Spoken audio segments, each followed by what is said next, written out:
For the love of the race, visit americasbestracing.net today. Welcome to America's Day at the Races. We are underway in a Pick 6 carryover. We have the late Pick 5 coming up next. Just about 8 minutes away from race 4, which we'll get into momentarily. A lot to look back on from a huge day in racing. Triple Crown Trail, Pegasus World Cup Invitational, and more from Saturday. Greg Wolf alongside Sarah Al-Badwi. Good to see you. Someone who liked that Southwest winner from yesterday. Good call. I can't say I picked him on top, but Sandman obviously coming out of there with one of the best races of the day after blowing the break. One to watch going forwards, but Speed King still able to use that early foot to just run them off their feet. Both horses to watch, as well as many others that had trips in that Southwest. Yeah, we'll look back on that, hear from our crew out in Hot Springs, get their thoughts on it, and look ahead to the Rebel. Next stop in Hot Springs in that 3-year-old series to that first Saturday in May. Here's what's ahead, presented by Claiborne Farm. We are fast here in New York and in Hot Springs, Arkansas. Races 4 through 8 to come here at Aqueduct, and races 4 through 9, including the start of the cross-country Pick 5, comprised of both these two racetracks. Coming up with that 5th at Oaklawn, and their 9th out there at Hot Springs, their feature later on this afternoon. Get signed up, play it all, and hopefully pad that account. Play with Naira Bets, bet any track, anywhere, anytime. The offer, there it is, that $200 deposit match, new customer bonus when you punch that in at sign up. Again, right there at NairaBets.com. All right, we'll have a post parade here coming up from this 4th for the start of the Pick 5. First out to Hot Springs. Terrific job, you guys, on Saturday, and another good card here coming up to close out the week.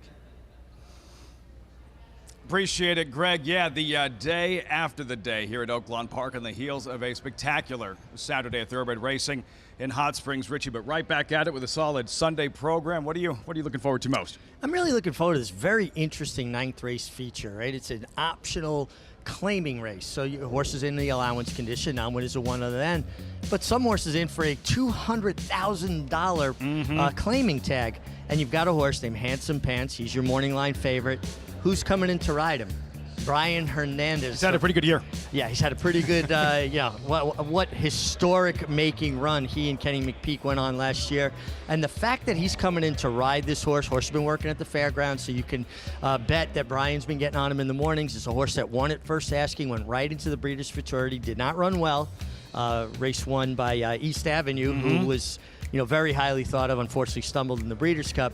But the fact that Brian's coming to ride this horse, to me, speaks of a confidence, or that, hey, they think this horse has maybe had a chance to be on that Triple Crown Trail, and they're giving him a shot. Yeah, things didn't work out yesterday with Mystic Dan in the Pegasus World Cup. More on Hernandez and McPeak later on in the broadcast, but today's feature for 3-year-olds, speaking of which, the updated Kentucky Derby leaderboard after yesterday's Southwest Stakes now looks like this, and King Speed with 25 points, and we'll get to that updated leaderboard, but the road to Louisville, Kentucky from Hot Springs, the Smarty Jones in the books, the Southwest in the books.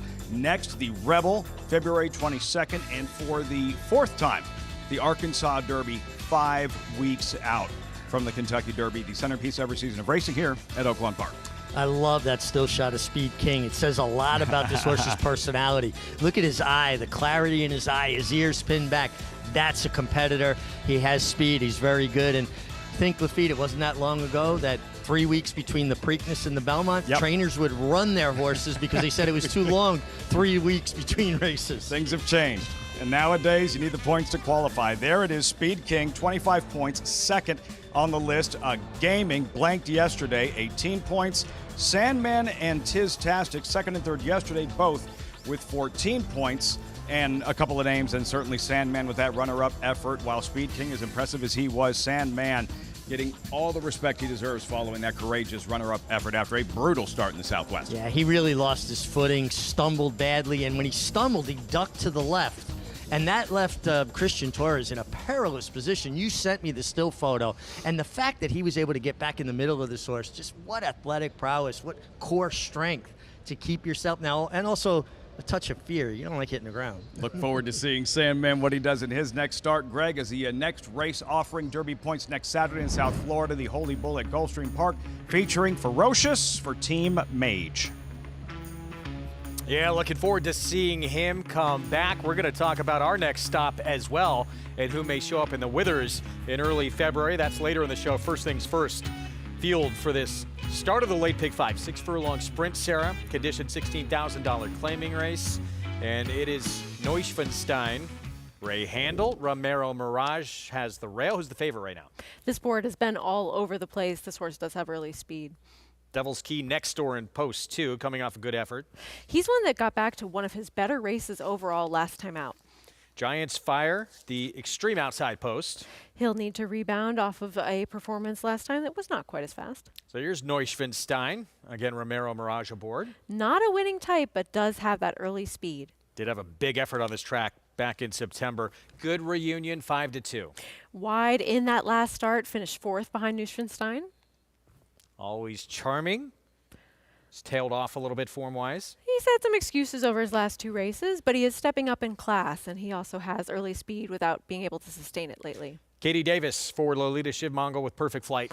I'm very interested in this horse. I'll make the case for him later. Exits a very productive race 2 back. Speed, I don't know if there's a whole lot more for when Love takes over. Yeah, could it impact the pace in here? I don't really see him finishing in your trifecta, though. Masterwork, the biggest price on the board, went by. And here is Hey Brother, who looked like a massive standout on paper. Very cool on the board. This class drop is a little bit of a red flag, but if you look at almost all of his career starts, they are just faster than what he's facing in here. Well, let's go back to that horse in the background there, Perfect Flight. 9-1 right now. Katie Davis, start number 2 of this 6-year-old campaign. If you look at the race 2 back, a couple of horses did come out of there to win their next starts or and improve a little bit. That's Honorary Degree and Venge. And then looking at his race last time where he finished 3rd, the chart comment says that he was off slow and had a wider journey than Devil's Key. But I actually went back and looked at the head-on replay of that race, and it's right in the chart comment for Equibase. The assistant starter had not yet gotten out of the way of this horse. His legs were still in front of him, and he had to react very quickly as the gates opened so fast. And I looked at the timing from when this horse went in the gate to when the gate actually opened. It's less than 2 seconds. So it just seemed like they weren't quite ready to go with him, and that caused him to start slow. And so that's something that I definitely take into consideration when looking at him not drawing the far outside this time and potentially getting a better trip with Katie Davis back aboard.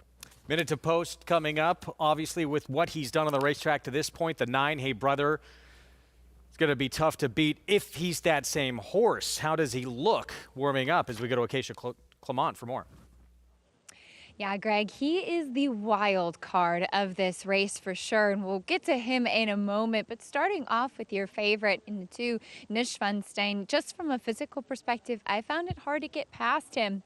I know that he's also a horse that has some recency, which Hey Brother does not, has that question to answer today, and just has been running some quick figures. Did have that 84 back in September, but even just recently, those last 2 races against a bit tougher company with the 35 condition claimers and the 25,000 condition non-winners of 3 last time, ran, I thought, pretty solidly. Went to the lead last time and had company late and just ended up second best in there, but a little bit of a drop in class, warmed up beautifully out on the track. And like I said, from a physical perspective, I just had a hard time getting past him. Now, the number 3, Good Reunion, is also taking a little bit of a drop in class. He was well behind Neuschwanstein in that most recent effort where they both met behind Warstride, but this one has a different running style. He is more of that late closing type, will be coming from off of it, and I thought actually ran sneaky okay in that race, running on a little bit late. Looks very fit and well turned out for Michelle Nevin. So if he's a horse that can get any sort of little setup,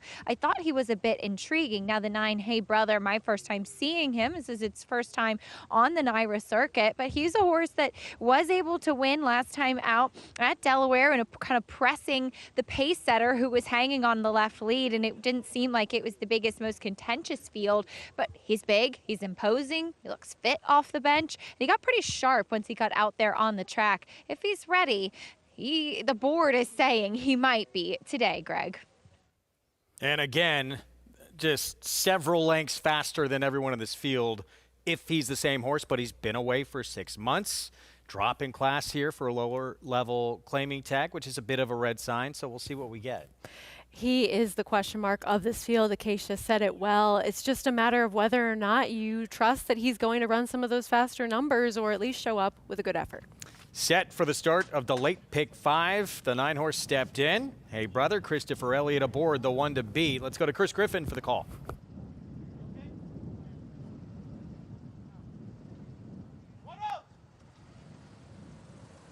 Giants fire.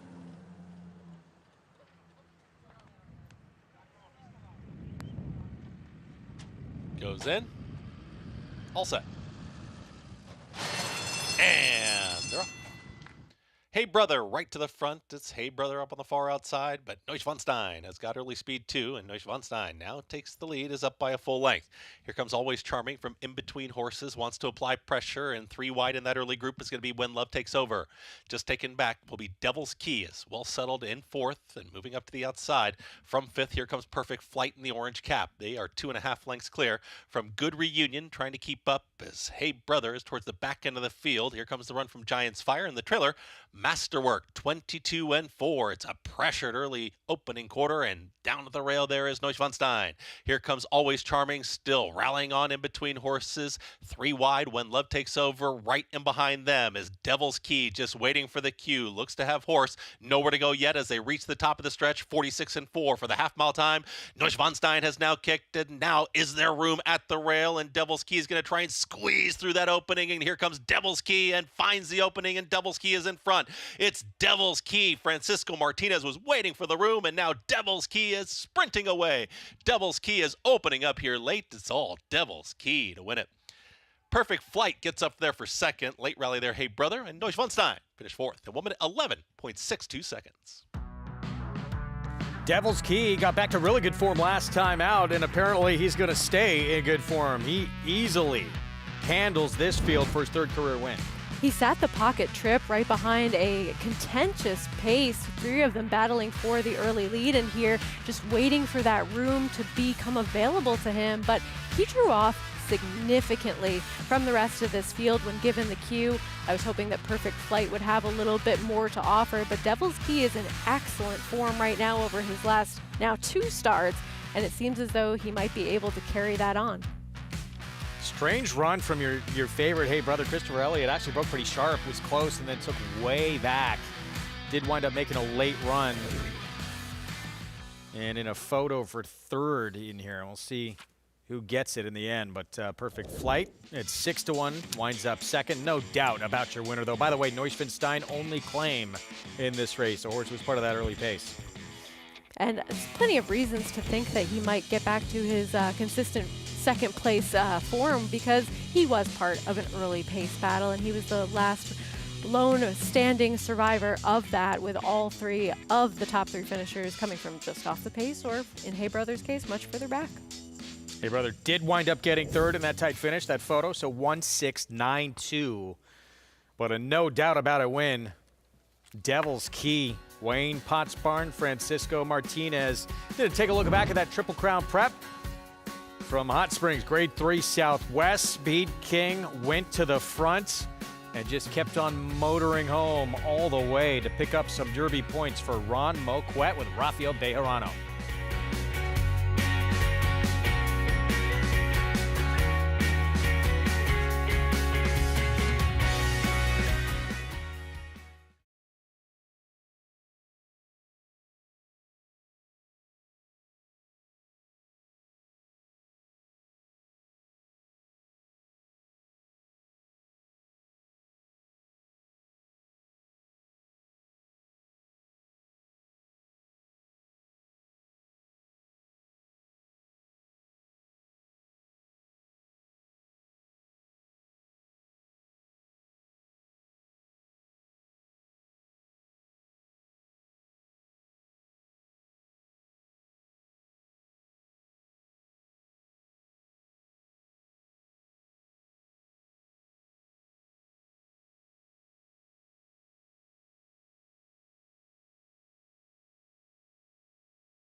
Back on our Sunday coverage here on FS1, Devil's Key, too good for this group to start the late pick. 5 Wayne Potts Barn, Francisco Martinez, Sandy Goldfarb Silks, and a third career win for this 5-year-old son of good magic. Dominating performance at 7-2. Yeah, he was able to sit just behind that three-way battle for the early lead, get that rail trip and protect that position towards the inside, and was able to get through and just really draw off from the rest of this field. A late run from Hey Brother to end up getting third. Perfect Flight was in range and just no match for the winner. Late pick 4 starts in this 5th race, 6.5 furlong sprint. It's a maiden special weight and a barn that just collected its 5th Eclipse Award for Outstanding Trainer, sending out a maiden who was a half-brother to a 2-time Grade 1 winner, Chancer McPatrick. That's a 3 timing difference, but it's the stablemate who's, and rightfully so, attracting all the attention. Claire Quilty on the outside. Yeah, it seems like the other Chad Brown is the one that doesn't have quite as much pedigree as we know as far as recency, with Chancer McPatrick being that Grade 1 winning 2-year-old, but this is a competitive group, even with a couple of scratches. Well, we're going to look back at that Kentucky Derby Prep Grade 3 Southwest. Bit of a surprising result as we go back to Lafitte and Megan Speed King. I thought it was interesting. Rafael Bejarano said afterwards he didn't even expect to be in front. Certainly worked out, though. He looked like the fastest on paper. Bejarano let him rip right from the start. Speed King, you know, you build up a race for 3 days and a few strides in, like nothing is what it seems, Richie. An absolute chaos right from the start. Yeah, you know, and I had been bragging about how clean the racing had been into the first turn, and obviously the start, Sandman, bad stumble, Patch Adams right next to him, the 7, a little bit slow, bobbled himself. But man, he really, that doesn't even do it justice. The still shot really does it justice. How much he was out from underneath, and now watch gaming on the rail. He is going to lose all chance right there. I mean, he's lucky he just kept his feet. And you can see the rider outside him was trying to give him as much as he could, but they just kind of jammed up. Speed King now, you can tell, going to take some catching. Bejarano with a lot left, asked Speed King for his best, and he responds. Yeah, he does, and he kept finding, and I love his stride. He's got the mechanics of his stride are impeccable. I don't know how far he wants to go, but boy, he did this mile and a 16th the right way. And here comes Sandman after that horrible and compromising start. Look at the way he levels off and finishes. I have no doubts about Sandman's ability to stay. I think this horse will run 1.5 miles, and that's as far as we go. Although this year, once again, the Belmont will be 1.25 miles in Saratoga. Speed King, 14-1 upset. 4th Southwest victory for Rafael Bejarano. Next stop, either the Rebel Stakes or the Arkansas Derby, according to winning trainer Ron Moquette. How far do you think Speed King can carry his speed? Well, I think he'll certainly get 9 furlongs, and that's the dividing line. And he's done everything right. 3 starts. I mean, he's a half a length from being perfect. Maggie, you've had the night to sleep on it. Your lasting impression of yesterday's Southwest Stakes and Speed King's wire-to-wire upset win.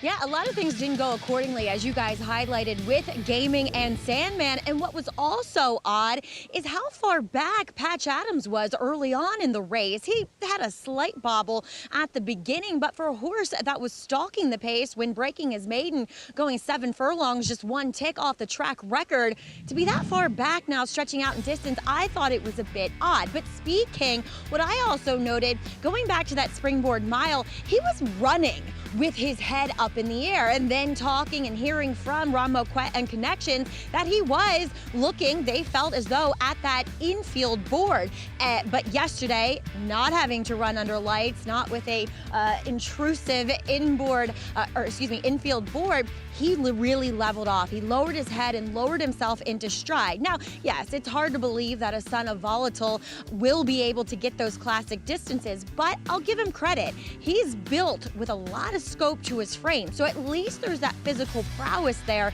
that says that maybe he could stretch out at least to 1.5 miles, as Richie said, and maybe a little bit further, though we'll see if the name bodes true Speed King, how far he can actually carry it. Lafitte? And still progressing, winning that Southwest Stakes. It's just his 3rd career start for Speed King. He's done a lot in a very short period of time, and he's a horse that worked really well at the 2-year-old training sale. They were able to get him for $100,000, and I love his demeanor. you can kind of see the laser-like focus that he had yesterday, which maybe he needed that other start in the springboard. And even the way he came in the winner's circle, it's like, I'm good. I belong here. I know it. And all good athletes, whether they're human or equine, have to have some swagger. Mature beyond his experience. Patch Adams, the odds-on favorite. What did you make of his performance? And do you look at him any differently today than you did going into the Southwest? Well, listen, he had a little bit of a compromise in the beginning. Probably wound up further back than they wanted. Would have liked to have seen a little more finish from him. Sandman was more compromised at the start, and he finished. I'll take a wait-and-see approach. It was his first time around 2 turns. And then in the stretch, there was a disqualification, Richie. What took place in the stretch? What are we looking at here with Publisher Eric Asmussen and American Promise with Tyler Bacon? American Promise laying second. Publisher skims the rail. Now watch, Tyler Bacon is going to go back to a right-handed crop, and he comes over. He was outside of Speed King, and right there, he clipped heels. That was a perilous position for Eric Asmussen and Publisher. Now watch Publisher. He starts to find his stride again. He just ran into a brick wall that was American Promise, right? And then he's trying to rally on again. He's a horse not to sleep on. And you're going to look at it first glance and go, well, all right, he got stopped, but he was well beaten. I think he would have been third if he didn't get stymied. Eric Asmussen, very fortunate just to stay in the irons, and I think a learning experience for Tyler Bacon and American Promise, again, disqualified from 6th and placed 8th after that incident. Yeah, listen, he made a mistake. That's why you're an apprentice, and he was riding in a big race, and sometimes the first opportunities you get in big races, you tend to lose your focus a little. You're so much about winning, you forget exactly where your lanes are. He's a young man. I like what I've seen from him. He did make a mistake. Yesterday's Southwest Stakes, much more on this key prep, marching towards the Arkansas Derby throughout the broadcast, plus the live racing here at Oakland on this Sunday program. Horses on track for the 4th. Starter allowance sprint, 6 furlongs. You saw the updated odds with a 5-2 favorite. Number 5, Espionage, bet down from 10-1. Wow. Yeah, really taking some money here. And you always got to pay attention when the money comes in. To meet the field, there's Verb, 1-2 straight at Delta Downs in Remington, followed by Raymond, just Raymond.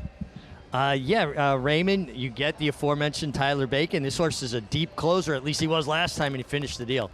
Worth looking, outsider 12-1. Yeah, it feels like this horse is going to have to step forward a little bit, but did have some good runs in California. Martini Blue, Southwest winning rider Rafael Bejarano. This is who I like. I think this can play out to be the controlling speed here, the speed of the speed. At a price, and there he is, Espionage, first after the claim, Dan Ward. Yeah, changing stables. Sometimes a stable hits into something, money's meaningful. Nick Story, high percentage connections. Yeah, and you get Christian Torres, always a good thing for a horse who hasn't shown his speed recently. Contender, El Diablo Rojo. Yeah, you get Harry Hernandez on a horse that's more of a closing type. Ram, the same Ram who ran in the 2021 Preakness Stakes. Well, his buyer figures stack up very nicely here. He's a major player. And finally, Lemon Drop Shot. 3 good races already at the meet. And he's eligible for this race because you have to have run for a claiming tag of 10,000 or less in your last 3 starts. He ran for 10 3 starts ago, ran decently last time for 15. 9 of them. Starter allowance, 6 furlongs. Sprint 3 minutes out. We check in with Maggie. And Lafitte, the horse that was installed as the 3-1 morning line favorite, is the horse we'll begin with here, and that is number 7, El Diablo Rojo, as I think maybe aptly named. Once they got the tack on this guy, he was kicking up his heels, double barreling in that quite confined paddock, everybody kind of clearing out, but really, when they put the saddle on him, this guy lit up. Like, yeah, take me out there, let's do it. And it continued over into this warm-up, just displaying great energy. He's a very healthy horse. He carries a lot of weight and conditioning. But obviously, being an 8-year-old, that's just him. So, and he's been running consistently, so I'm fine with that. And last time out, he was just wired by the ride of a lifetime. He just couldn't quite keep up early. He moved up 2 to 3 wide and ran on through the stretch. Now, the lack of early speed is concerning with this horse, but there's no doubt about it. It looks as though he's doing very well heading into this effort. Now, we see the horse taking all the money, though, is number 5, Espionage, for Dan Ward, first off the claim. He had all sorts of trouble last time with the with the trip, in that he broke from the inside. He wanted to run off a little bit on the rider, so he had to steady quite significantly going into the turn, checking off heels, and then he was kind of staying on evenly when he got sandwiched about midway down the stretch too. So I'm not saying he would have finished first, but there's an argument that he could have been third with a bit more of a cleaner, more fluid type of trip. It looks as though with Dan Ward taking over with this horse, granted, just claimed him on January 4th, so I'm sure he probably looks about the same as what he did for previous connections, but a big strapping horse that comes in here incredibly well muscled and maybe with a cleaner trip can make a better showing of himself. Now, a long shot that just blindly picking horses on looks, hands down, it would be number 1, Verb. He's been running for cheaper. There's no doubt about it. At Remington and Delta Downs, where it feels like the only form coming in from Remington that has been any account here at Oaklawn is the Springboard Mile. But this guy looks like a bull in the china shop. He came in to the paddock breathing fire. He left the paddock breathing fire, just really on the muscle, and such a resplendent, rich, hydrated coat to him, and really strong. He is riding a 2-race win streak into this one, Lafitte, off that bit of a layoff, but there's no doubt about it, it was against weaker. Softer company, but as you mentioned, still winning at Remington and Delta. Verb and on tilt here, giving every indication from Maggie's observations that he's ready to perhaps outrun that 25-1. You know, Maggie's so good at identifying when horses are, looking good, healthy. And at a 25-1, those are the horses that I always throw in, even underneath. Maybe they won't get the big check, but usually they run well because of how good they look. And he does make an outstanding impression from what I can see on TV. And kind of unusual, Lafitte. He is an 8-year-old intact male horse. And usually by this age, if they're still racing, they've been gelded. They're just easy to manage. But he looks like he's handling himself like the total pro. Longest shot on the board, live at a price question mark. We'll find out. Then Martini Blue, the gelding you like, another 7-year-old here who I know the tactics, I know what you think they should be right from the start. Well, I just don't think there's a tremendous amount of speed sign on. Now, I've been fooled at Oaklawn before because the riders here tend to be more aggressive. They don't just allow a horse to sit. They put him in the race. But it really appears to me that Martini Blue can make the lead here and get very comfortable. Rafael Bejarano, I didn't realize that until reading the postscript of that win yesterday with Speed King in the Southwest. 4th win in the Southwest for Bejarano. Wow, that's strong. I think he won it for Baffert, too, in the past, right? He's been very good in that Southwest Stakes. We'll see about Speed King and where he next resurfaces. Again, either the Rebel Stakes or the Arkansas Derby. Here, older sprinters in a wide open affair with Espionage as a tepid 3-1 3-1 current favorite, down from that 10-1 on the morning line. Yeah, and he did have traffic trouble last time, was claimed, and they take the blinkers off. This is a horse that can lay close at times. I always wonder when I see equipment changes, what's the intention, right? Usually when they add blinkers, they're looking for a little bit more speed, a little bit more focus. Taking blinkers off, you tend to think that they want a horse to settle just a bit more. So I wonder what kind of tactics they're going to employ with that equipment change. And what about Ram, who we touched on, who it's been a few years, but yeah, he did compete in the middle jewel of the Triple Crown. Yeah, he's a big strapping son of American Pharaoh. I remember, how many times I saw him, especially in Saratoga with Wayne Lucas, who was claimed.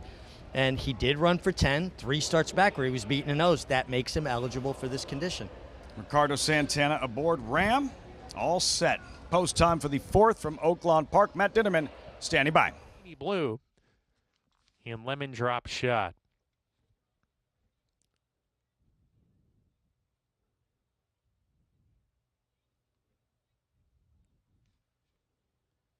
We're ready to go. And they're off. Good beginning for all the runners in the race.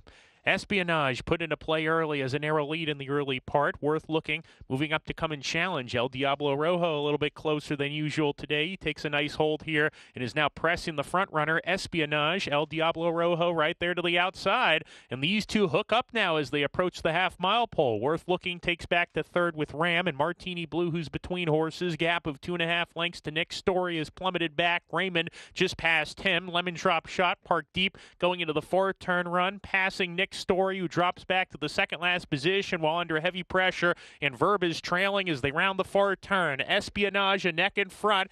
El Diablo Rojo right there, a neck behind now, coming to the top of the lane. Martini Blue getting closer in third, tipping outside 3 deep at the top of the lane, and Ram is right behind him. 4 wide coming off the turn. They're down the stretch. Espionage, El Diablo Rojo, side by side. Ram grandstand side. Martini Blue got caught behind horses here as El Diablo Rojo begins to weaken a bit here. 16th to go. Espionage in front. Raymond's charging. Raymond's got it. Raymond with a big effort today. Raymond back-to-back wins. Espionage was second, and there is a photo for third. Martini Blue, Ram, and El Diablo Rojo.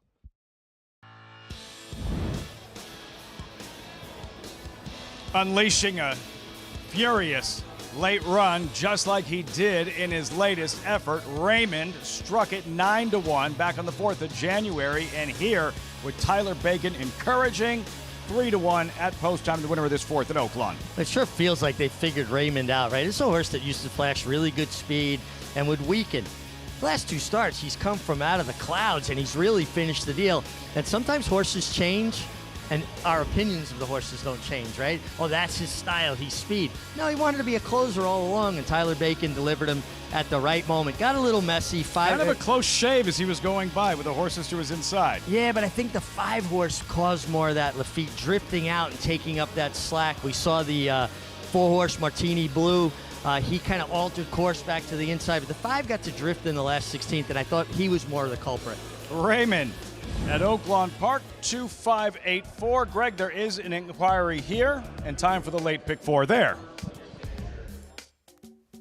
All right, Lafitte, thanks. We'll get back to you when there's more on that decision from the stewards at Oaklawn. Meantime, 5 minutes away from this 5th here in this maiden special weight, 6.5 furlongs there in the distance on the right-hand top side of your screen. Here's the man that will ride Manny Franco in these green silks of Peter Brandt, Claire Quilty.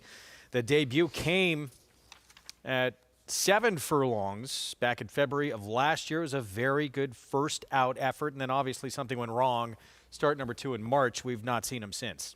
He's had a lot of time off. He did not debut until he was a 4-year-old. He's now coming back as that newly turned 5-year-old, so clearly some obstacles keeping him on the racetrack. Rudy Rodriguez Barn just claimed this one. Good as he gets, who inherits the rail. Cuts back in distance as well as he steps back up to the maiden special weight ranks. Here's the other Chad Brown runner. This is the half-brother to the 2-time Grade 1 winner, Chancer McPatrick.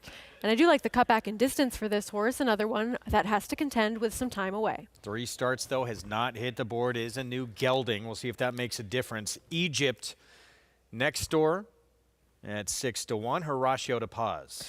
Also coming off of a layoff, I wonder if this might be a starting point to stretch him back out in distance. Has some races that could compete here.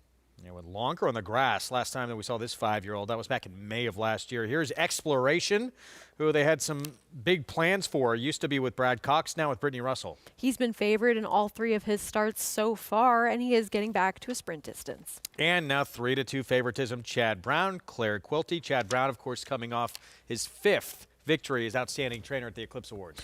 Both of his races are fast enough to win here, just a matter of whether or not he comes back with that kind of effort. 4 minutes to post here in the 5th. Let's go back down to Acacia. And Chad Brown does seem to have a pretty strong handle on this race. And we'll start with Claire Quilty to the outside, who I'm seeing for the first time, but is very lightly raced. As Sarah mentioned, a 5-year-old got a late start to the races, comes back now off another layoff. We'll see what he can do coming back in here. But I will say he's an athletic son of Into Mischief, and he looks ready off the bench. For the most part, you can rest assured that the Chad Brown horses coming in off of a layoff will be well prepared and ready. But you always look to see how's their energy, how's their fitness level. I like what I see from him warming up. Fit in all the right places. Looks like he's just doing well and is well spotted on the cutback and distance as well.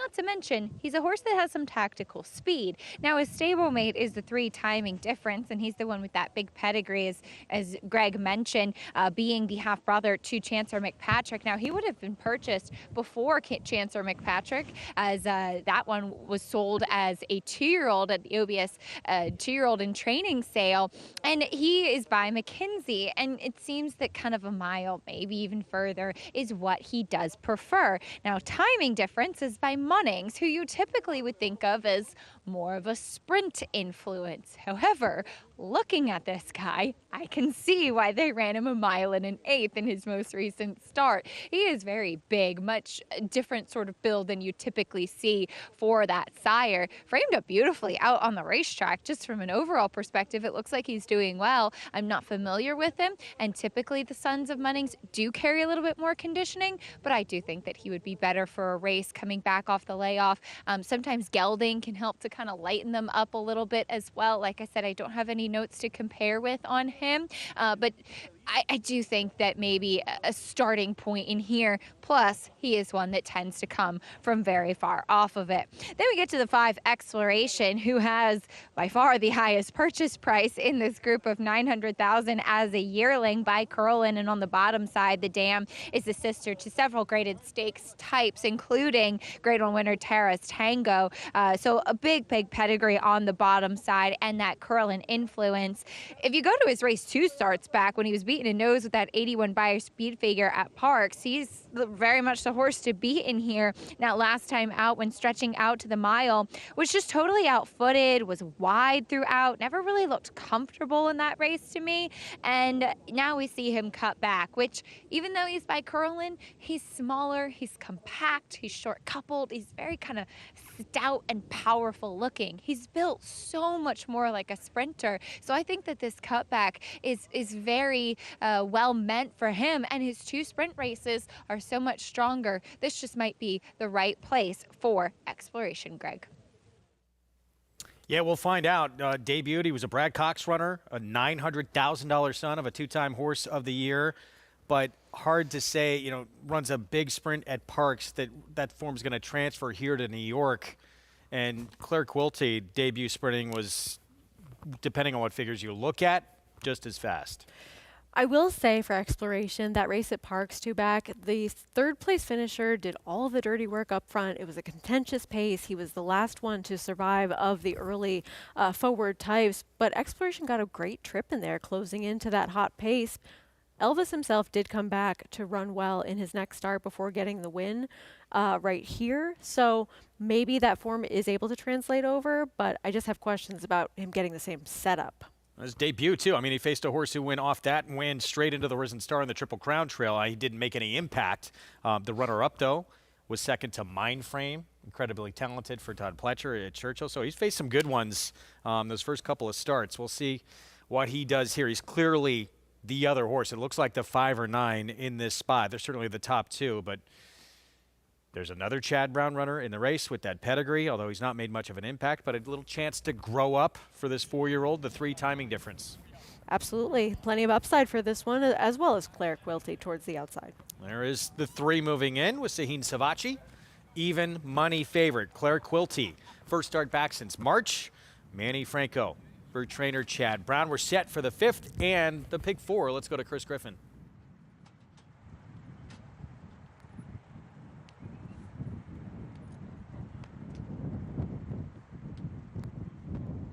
Exploration. Claire Quilty.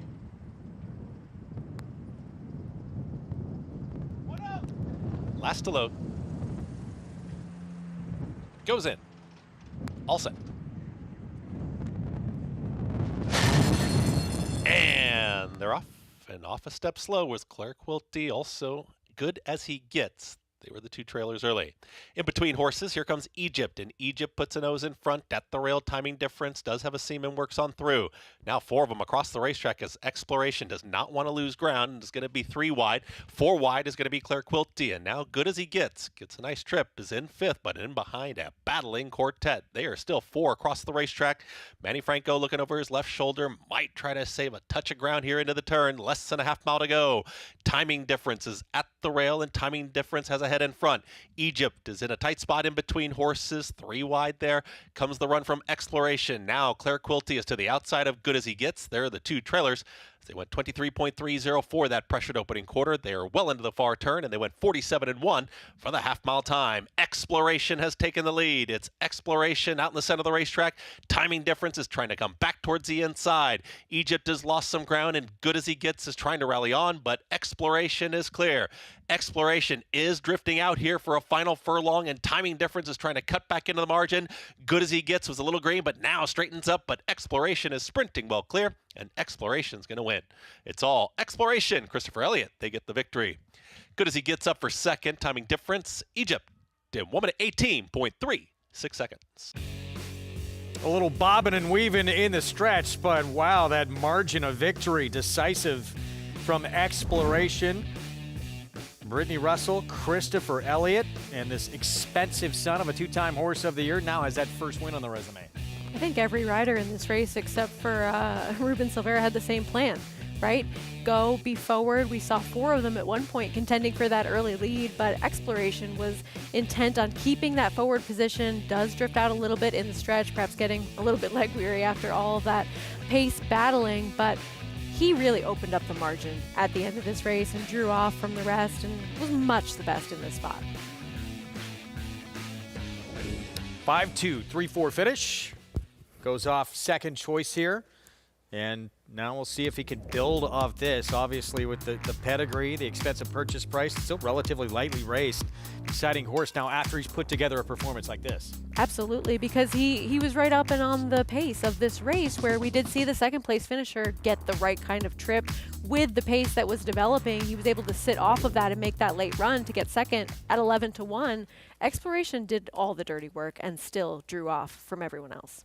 So 8-5, Exploration with the win. We'll have these prices in a moment. Meanwhile, back at Oaklawn, stewards did make a change. Second place finisher, the 5, Espionage, DQ'd from second place. 5th, so new order of finish 2-8-4-7. Did not involve Raymond here, and we'll take a look at the head-on. Just seems like a lot of shifting of ground from this horse well off the path that was towards the inside, and that seemed to cause this domino effect of other horses having to shift positions, and especially right there. Yeah, the last, probably the worst of it, and did not help. The rider was going left-handed with that riding crop, Isaac Castillo. So that horse taken down, placed 5th. Raymond, your winner. The 8 and the 4 elevated, and the 7 for that matter, to 2nd, 3rd, and 4th. So 2-8-4 finish in the 4th from Oaklawn. We're going to take a timeout. We'll be back. We'll take a look back to early stakes action from Saturday here in New York. Scalable, cutting back in distance. Todd Pletcher, Mike Rapoli, Stable Silks, and Kendrick Carmouche from last to first for the win.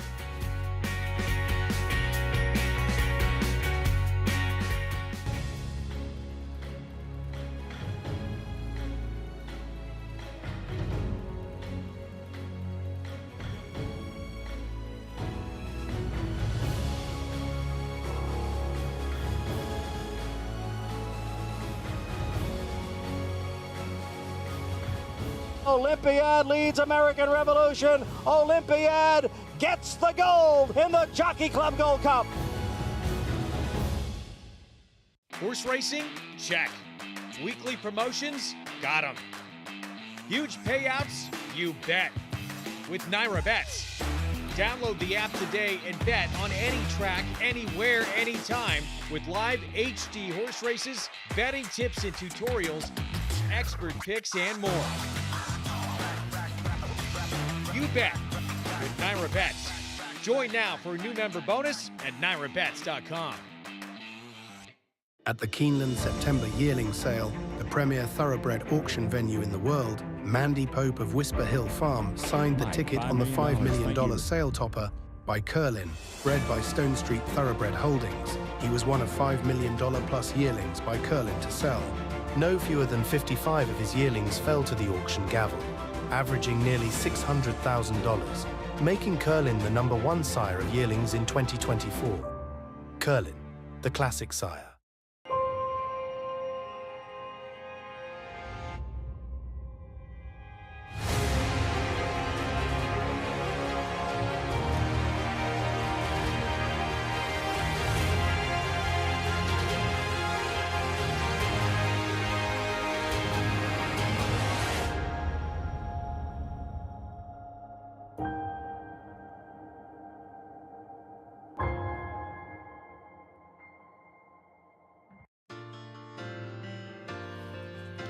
Thanks for spending part of your weekend with us. You're watching America's Day at the Races here on Fox Sports 1. It's brought to you in part by legendary Claiborne Farm. 100 years of doing the usual unusually well. Race 5, Exploration, not just the win. Statement victory, although a little all over the place in the stretch. Still a little bit green, maybe. Still a little bit of that wandering, but also potentially just getting a little bit tired after being a part of what was a contentious pace. I still like that he really just blew past anybody else in this field that was a part of that early pace. The horse to make a dent was the one who sat the trip further back. He did all of the work in this race and still won so convincingly. Christopher Elliott, son of Stewart, who won the first 2 legs of the Triple Crown on Smarty Jones back in 2004, and his son having some good early success in his career, and certainly here in New York. Gets a big opportunity on this expensive son of the 2-time Horse of the Year, Curlin, and it pays off, winning for the barn of Brittany Russell. Silks of Spendthrift Farm. Good as he gets, timing difference, complete the trifecta. As we take a look at race 6, 7 furlongs, New York breds running in this first allowance condition. And right now, Trust Fund for Todd Pletcher. Manny Franco, long time away, but does appear to be the one to beat. I haven't seen this one since October of 2023. He was a precocious type, a very fast 2-year-old, and if he can build on that or perhaps even repeat it, he'll be dangerous, but he's just been off for quite some time. Speaking of that barn, coming off a stakes victory here Saturday in that inner borough for fillies and mares at 7/8 of a mile, decided to cut this filly back in distance, and it paid off with that last to first run under Kendrick Carmouche. Scalable has been facing such tough company, so many graded stakes attempts for her. I liked her cutting back in distance, and she was able to sit off a contentious pace, actually sitting in last early on. Big move on the turn from her and Kendrick Carmouche aboard. St. Benedict's Prep, stubborn after being forwardly placed, but Scalable able to go by her and maybe showing some of that promise that they always really thought of with her just being in such deep waters from the onset of her career. Sounds like they're still going to take things slow, looking potentially next at a 1-turn mile, February 22nd, Heavenly Prize for Scalable before she gets back into the deep, deep waters. But this was encouraging. It was. I just like the way that she did it because she had to overcome going from so far back. The move was eye-catching. She ended up running one of her better performances overall, and still a good field even though she wasn't facing Horse of the Year, Torpedo Anna. Yeah, always good to get away from one like that, who, again, we're going to be looking at seeing a couple of times potentially on our shows here this year. Could see her in the Azeri, Torpedo Anna, as a prep for the Apple Blossom. Also toying with the idea of facing the boys again in the Dubai World Cup. Here's upcoming stakes action here in New York. Talked about that Triple Crown prep. What's next here? Grade 3 Withers. Have a preview of that ahead and who may line up. Toboggan and Ruthless on that February 1st card. Damon Runyon, Eastview for New York breds the following week. And then that Heavenly Prize, as mentioned, where we could see Scalable back in action. Yeah, I think that's a great spot for her. Looking forward to the Withers coming up as we get our road to the Kentucky Derby continuing on for the 3-year-olds. We're going to take a timeout. We'll be back. The coach loves to give these young riders opportunities, and his latest project, young Tyler Bacon, who will be back aboard for him in the next race coming up on Waco. Bacon was aboard for that maiden win last start. Stay with us.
Welcome back. Great to have you with us on this Championship Sunday. Winding down Southwest Stakes weekend at Oaklawn Park on Fox Sports 1. Sunday program, 5th race on tap. Good allowance sprint for 3-year-olds. As the field horses just left the saddling enclosure and ready to parade in front of the crowd here with Farley Hall pictured in the current 2-1 favor, Richie. 5-2 make it. Yeah, a horse that Peter Miller claimed off a big winning effort at Del Mar, ran well in the mud, and he's got good speed from the inside. There he is, Farley Hall, in the Southern California transplant. Yeah, and I think it simplifies things, Lafitte. He's got to use that speed from the inside. Mabarama, Cindy Murphy, 20-1. Yeah, did run for maiden 30, got it done. Feels going to have to step up a little bit more. Griffin, Sandman connections, DJ Stable, Christian Torres, and Mark Cassie. This horse should be very tough. Had a very compromised beginning when pinched at the start last time and rallied nicely at Gulfstream. Sweet Fantasy, DJ Stable, Mark Cassie. Yeah, another DJ Stable. Gets a complete makeover, too, right? Comes back as a first-time gelding, first-time Lasix. Gets in with 111 pounds. A Waco for Lori and Wayne Lucas's improving gelding. Well, Wayne's horses tend to get better with racing. Dropped to the $50,000 level, got it done. He could step forward again. Mike McCarty's Complex Music for the Asmussens. He's really on his toes, giving them a bit of a hard time. Another horse dropping in class. And Piquant wheeled back in a week. A week off a huge effort against Kaylee's Angel in the Renaissance. But did that race take something out of him? Can he repeat? That performance was big, but I think it's tough to come back on such short rest. See how he responds on the quick turnaround. Piquant, the bookend, Farley Hall drawn inside the favorite 5-2. What are you noticing, Maggie, from the favorite as we get closer to post time?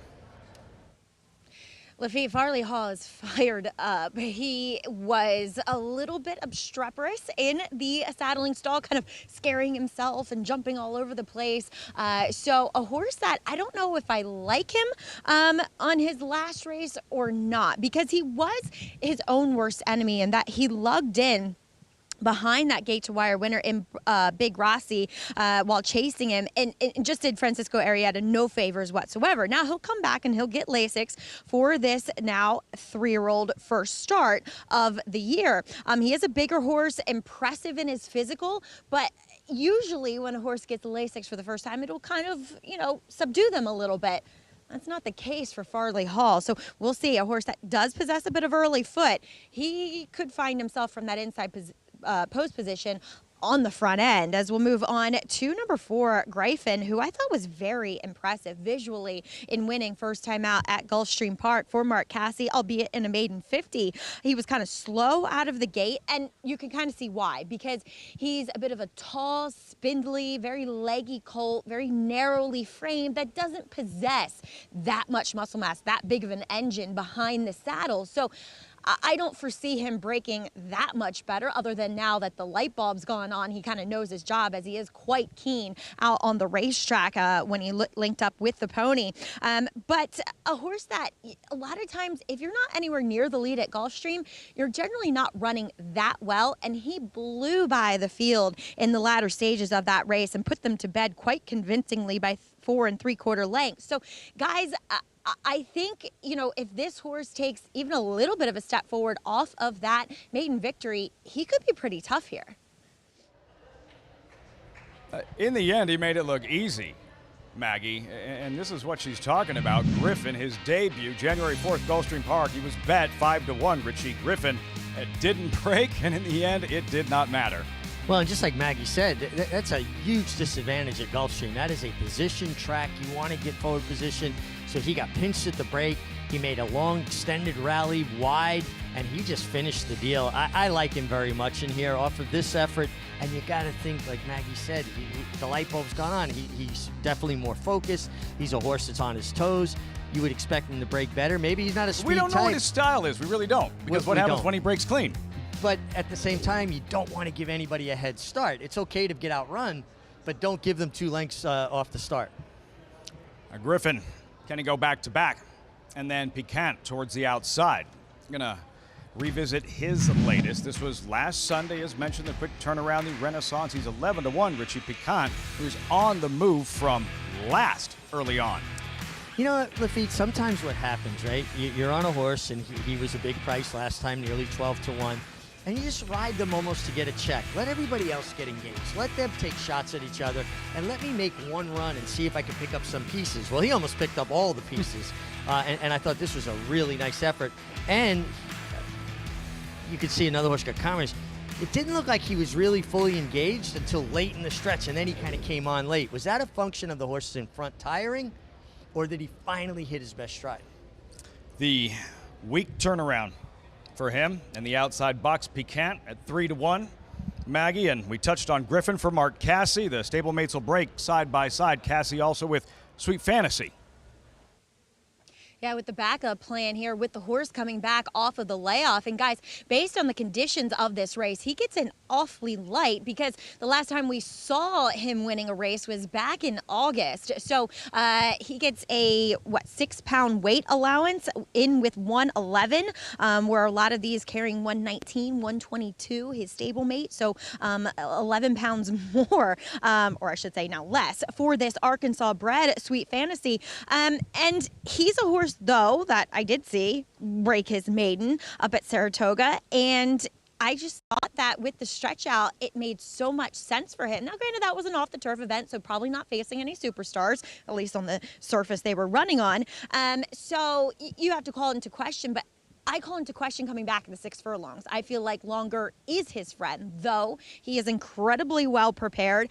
He's filled out a little bit more, even though he is now a gelding coming back here. So, like I said, if I don't foresee him necessarily being that close now coming back at the 6 furlongs, but at least you know there's some stamina in there for him to possibly pick up the pieces. Now, number 6, Waco, taking a lot of money here for the coach.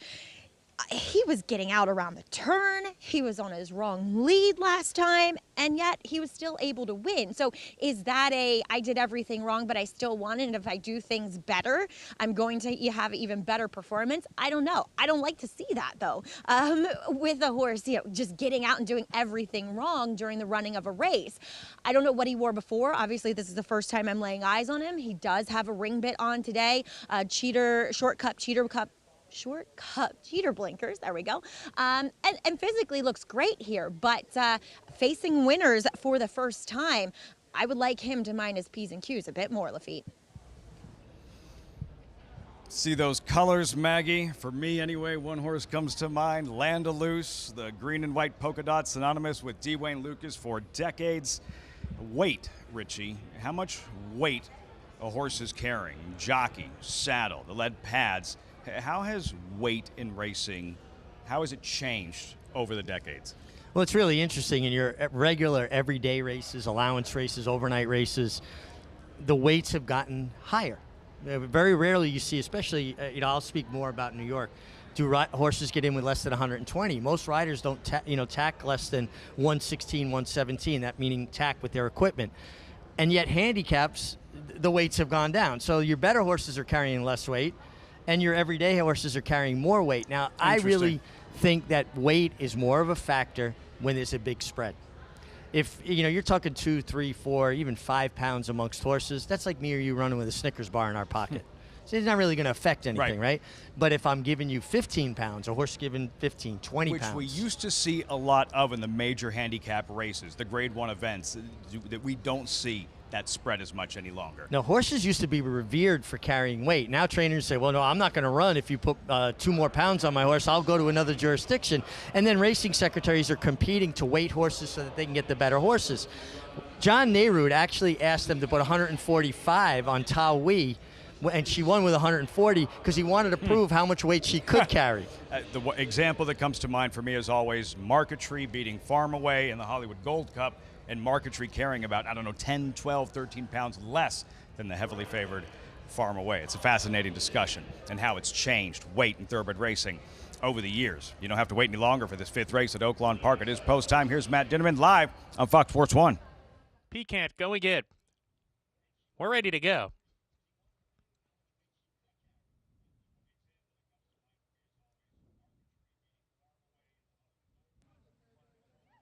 They backed away Mavarama. Mavarama back in. We're ready to go. And we're off. Gryphon was a little bit sluggish coming out of the gate and is at the back of the pack. Waco up on the lead today. Farley Hall has speed. They are lining up here on the front end. Mavarama not far off the pace, and Sweet Fantasy off the layoff is fresh and firing forward to take a head lead on Farley Hall. The other gray who comes back at him. The two grays right together down the back stretch and open up 2.5 lengths on Waco in third. Mavarama's fourth with Complex Music. Then Pecant second to last, running 6 lengths off the pace and another 7 back to Gryphon, who will really need to pick it up to win it. Around the far turn, Farley Hall does battle. On the inside is a share of the lead with Sweet Fantasy. These two continue to go at it here, but they're only 2 lengths ahead of Waco, who's going well in third, it appears, has not been asked for his best yet. Complex Music in the 4th position, getting a little bit closer on the rail. Complex Music at the top of the lane. Now Waco is asked to go, and Waco accelerates to take on Farley Hall in the final furlong. Waco, grandstand side, hits the lead from Farley Hall, who could not repel him. Sweet Fantasy dropping out of it. Complex Music trying to get up in a second, but it's Waco clear. Waco with the ears pricked up under Tyler Bacon, picking up his second win today. Complex Music just gets up for second over Farley Hall, and fourth was Gryphon, who came on late but was never a threat to the win. Back-to-back wins, Tyler Bacon, with the rain falling now in Hot Springs. Waco, his best loose impersonation out there for Wayne and Lori Lucas. It's a nice effort, though. He was very professional. Maggie talked about how difficult he was to handle. He looked like he was push-button today and received the perfect trip and perfect ride from Tyler Bacon. And it's kind of neat, this relationship between Wayne Lucas, 89 years old, and 17-year-old Tyler Bacon. He was born right around the time Lucas saddled the 05 Breeders' Cup Juvenile Filly winner in Folklore. Results coming up 6-1-8-4. Greg here at Oaklawn. Guys, thank you. Race 6, just 3 minutes away here in New York. 7 furlongs in this New York bred entry-level allowance. Trust Fund, long time away. The favorite, the 3 for Todd Pletcher. Here's a look, though. It's a Rorty prank for Chris Englehart. Yeah, I like this horse a little bit, one that has shown plenty of good early speed. And while there is other speed drawn towards his outside, I think that there's a major excuse for his last race. The pace in that race fell apart. It was a sloppy sealed track. And he just has a lot of races that are consistently faster than many of the others, unless Trust Fund comes back with an improvement off of his 2-year-old form. 2 minutes to post. So Acacia, obviously a lot of ability with Trust Fund, but how does he look? Ready to run off 15 months away? He does, Greg. And, it's interesting. Looking at the work patterns with Trust Fund, obviously there have been some hiccups along the way. Of course, we know that long layoff, but he was training back in August and then sidelined again until December when he came back to Todd Pletcher's string at Palm Beach Downs. So maybe some hopes to have run him sooner than this, but it does seem like he's ready off the bench now. He was gelded somewhere along the line in that layoff, and coming back here, he's fit. As you often see with the horses coming from Florida up to New York, looks great in his coat and his weight and the way that he's turned out, kind of making himself a real standout. I don't have much to compare to with him overall, but I think that from what I see from him off the bench, he looks like he's ready, and he just might be a touch better than what he's going to face today. Yesterday, we were singing the praises of New York breds as we saw them win in open company with Spirit of St. Louis down in the Pegasus World Cup turf and the Wine Steward at Oaklawn. Well, this horse faced the Wine Steward in just his second start in the funny side, that 2-year-old New York bred race at Saratoga. So good to see him back. As we'll take a look at a couple of others, the 6 Ironman Ira was vying for favoritism along the way, too. Took him a while to break his maiden, and he's a trier. He ran some good races and some fast races as well along the way. He, too, getting the win against New York Bred Company last time out, so he steps up to face winners for the first time in here today, and sometimes that really can be the biggest jump as they face that next level of competition. He's a horse that he's such a tall and leggy type that I feel sometimes just takes a little bit of time to kind of really get into his stride, though he has early speed. You saw him flip back to his left lead when clear last time out. Just maybe the mechanics of his stride taking a little bit of time to get into that fluid motion. So we'll see what he can do stepping up to face winners for the first time, but a lot of respect for the way that this horse has been running throughout his career. And then the 5 Sorority Prank, as Sarah mentioned, you can cross off, I think, that last race. I thought thought he ran very well 2 starts back when taking a lot of pressure with Unlimited Potential, who drew off to win. And this one, just holding on, digging in for second. He is kind of that typical that I've always felt a little bit shorter is better for him. So I like the slight turn back. He is looking pretty wintry, but he has been racing well all along. And I think we're going to see him go back to those races that he typically runs versus what we saw from him last time, Greg. All right, Acacia, thanks. Yeah, the 3, the 4, they both want to be close, and the 3 being off for so long, you would expect probably going to fire out of the gate and be awfully sharp. Ironman Ira, though, the 6 for Rick Dutrow Jr., has been quick too, sometimes going longer, but that 3 furlong bullet drill, probably trying to get some extra sharpness and speed out of him, no? I think that that's the intent, especially with the work before that. Best of 165. You don't do that by accident. There he is, stepping in. Ironman Ira, the 6 for Dutrow. Jose Lezcano will ride. Trust Fund, though, the one to beat. First start back since October of 2023 for Hall of Fame trainer Todd Pletcher. Let's go to Chris Griffin for the call. Goes in, all set. And they're off, and Trust Fund stumbled badly at the start. Trust Fund is the early trailer. Speed from Sorority Prank is in between horses, does have a nose lead, and right to the outside, Ironman Ira. They are well out into the middle of the track as Sorority Prank is tearing away there with Ironman Ira and drifting out maybe there as they move up the backstretch of Sorority Prank as it's wide open down towards the inside, and here's Dolly's Bank who will move forward.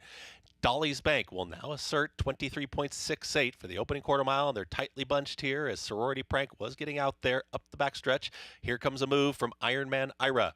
Trust Fund is now a shared 4th with 4 furlongs left to go as towards the inside here a Violent Swing. They share 4th and 5th. Under a shove there towards the outside is going to be Messy the Magician, the trailer, willing to risk it all. Pretty tightly bunched as they're well into the far turn, and down at the rail, it's Dolly's Bank, who continues to duke it out here with Sorority Prank. 47.66 for a half-mile time. Ironman Ira's trying to pick him up 3 wide. Trust Fund is moving on through towards the inside after the stumble, is making up some ground. It is Dolly's Bank who has the lead. Dolly's Bank is trying to kick away. Dolly's Bank has a 2.5 length cushion. Violent Swing is the one within range inside the final furlong. Dolly's Bank is almost there. It's Dolly's Bank who has a final 16th to get, and Dolly's Bank will pull off the upset. Dolly's Bank will win it over Violent Swing. Willing to risk it all is in a photo with Messy the Magician at 1 minute 25.74 seconds. The things that can happen in a horse race. Trust Fund, the 3, the favorite, doesn't break well. The 5 drifting out, opens the inside for Dolly's Bank, who takes advantage. Watch the 3, though. Ouch. Horrible beginning. Not the way that you want to come back off of that time away. Really significant stumble for him, just puts him behind early on. He was able to get some inside position and make up some ground, so I think they have to be encouraged that at least he did some running in this race, but massive upset here with Dolly's Bank. Getting that inside position and going forwards, it's not really something to make a big statement about yet, but I kind of wonder if the rail's getting a little bit good, because we did see Messy the Magician go towards the inside and able to rally onto photo for 3rd, ultimately getting 4th in there. So maybe inside position is going to be where you want to be from now on, but other than that, I would not have had this horse whatsoever. 2-4-7-8 finish, 10-1 over 16-1.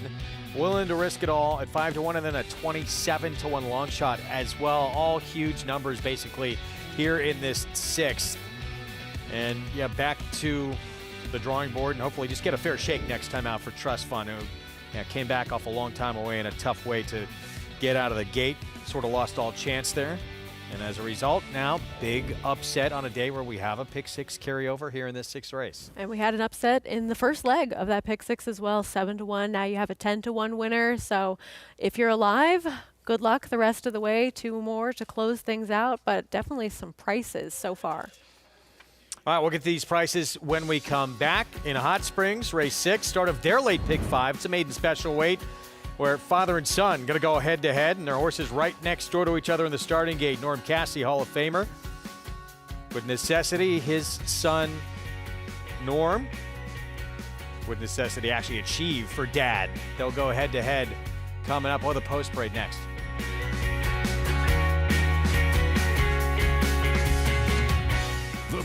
brilliance of the legendary Arrowgate and the speed and stamina of the sire of sires, Uncle Mo. Introducing Petulante, the first son of Arrowgate to stand in New York after winning handily at first asking. Petulante! He's got a kick here, and he's going to prove much the best. He won or placed in all 7 of his lifetime starts, including the Grade 3 Salvatore Mile. Petulante, Nimbus class, Petulante! Petulante, now standing in New York. For information, visit IHDVStallions.com today. Enhance your handicapping with AI Fast Facts, exclusively on Naira Bets. Open your Naira Bets app, click View Runner Details, and a stat-driven fact will appear for all U.S. thoroughbred racehorses. Download the Naira Bets app to start using Fast Facts today. RaceLens is the most in-depth product in horse racing, with unique features found nowhere else. True odds, predictive analysis, and pace projection. RaceLens. It will change the way you follow horse racing and take your game to the next level. The champion 2-year-old. One of 4 champion 2-year-olds in his immediate family. Essential quality at 2. Undefeated. Essential quality, though, has opened up by 5. Devastating. His own first 2-year-olds race in 2025. If they're anything like him and you've got a mare in foal, just imagine. And Elite Power gets up to win the sprint. Elite Power to the front. At the 16th pole, Gunite is second, but Elite Power is moving clear and going to take the rear dirt sprint by a widening margin. 5-5 all dividing at 875 down 900 and 900,000. Elite Power does it again in the Breeders' Cup sprint at 108.34. The power of Juddmonte. Back on our Sunday coverage on FS1, upset here in race 6. Dolly's Bank. Inside opens up. Omar Hernandez Moreno says thank you very much and picks up the second win in 20 career starts. Took advantage of how badly Sorority Prank was getting out and just had the position to go forwards and had the horse too, because nobody really making a dent late. Surprising results, at least for me, in this one. For many, yeah, double-digit odds here. So 2, 4, 7, 8 finish. Dolly's Bank. 5-year-old son of Central Banker. With the victory paying a big number, $23.20 in the pick 3. $187 in the middle of this pick 6. Gives you a good idea this pick 6 is going to pay awfully well. If you have it. Still, though, 2 legs remaining. 7 furlongs in this New York bred first allowance condition here coming up. Right now it's the 5, Nunzio. Michelle G and Julio Barn. Slight cut back in distance. One of many contenders in here. Yeah, things do not get easier to close things out in either this race or the finale. Certainly very competitive fields, and good luck if you're alive in that pick 6. 21 minutes away from the 7th. We'll have the post parade when we come back. Next stop on the road to that Kentucky Derby in Hot Springs. Cold battle. Winner of the Smarty Jones could be seeing our winner from the Southwest yesterday. We'll have a preview of that race coming up.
Cole Battle with the lead from Kale's Angel on the inside, still right there with him. Mo Quality has asked for his best on the far outside. Cole Battle with the lead as they hit the furlong pole and starts to inch away. Kale's Angel second, Mo Quality third with a 16th to go. Cole Battle is opening up 3-4 lengths coming to the finish, and for the Lonnie Briley barn, it's the pride of Remington Park. It's Cole Battle and the Smarty Jones. Great story. Smarty Jones winner, Cole Battle. Since then, Richie, how is his stock rising while he does absolutely nothing? Well, he made his statement out here in the Smarty Jones, and then he can sit back in the stall and see how things play out in the Southwest. And I think it played out well for him as Speed King, who he defeated at Remington Park in the springboard, was impressive. So it elevated him in my mind. And as you dig deeper, this horse is undefeated on the dirt. His two losses came on turf. You've got to respect the horse that knows how to win, and he has foundation. He's already had 6 starts. He's an interesting little horse, and I like, you know, when I say lower profile connections, it's not meant as anything but respect. That, you know, not everybody gets a steady supply of top 2-year-olds that turn into good 3-year-olds. So you have a trainer that hasn't been in this position before, and he's making all the right moves. I think it's brilliant. Yeah, Lonnie Briley, Greg, and that's what we're going to find out in the Rebel Stakes and in the coming weeks. This Cole Battle, whether it's just a really good story or if he's a legitimate Kentucky Derby contender. Yeah, it'll be interesting to see the rematch. And, you know, for this horse, Cole Battle, we're talking about to win at 5 furlongs on the dirt, up to now a mile and a 16th. This horse obviously is very versatile and has some real ability. He's a cool horse, and I like how last time when he won the Smarty Jones, he had to adapt to what ended up being sort of a paceless race after coming from basically last in that springboard mile where the pace was honest. He showed that he can be very tactical, very versatile, and just seems like he's the one that's shown the most maturity to adapt to whatever scenarios in front of him so far. Not much separated those two. Cole Battle, Speed King, when they met in that springboard mile. If we get it, it'd be sort of a quick comeback for Speed King, but right now it's on the table for Ron Moquette. I completely understand that. Of course, they want to keep their options open following a win like that, and he ran a nice race and was able to hold off some fast-closing horses, and trips or not for the horses behind him, he still ran his race and showed that good speed that we've become accustomed to seeing from him. Back to the 7th here at Aqueduct in this 7-furlong sprint coming up. Nunzio, you're looking at. This 4-year-old for Michelle Giangiulio, second off a short layoff, was forwardly placed going a mile on a wet track last start, and then backed up to a distant second, beat about 4 lengths after taking the lead in the stretch. He's one that can show some early speed. He's one of the main contenders. He's your current favorite.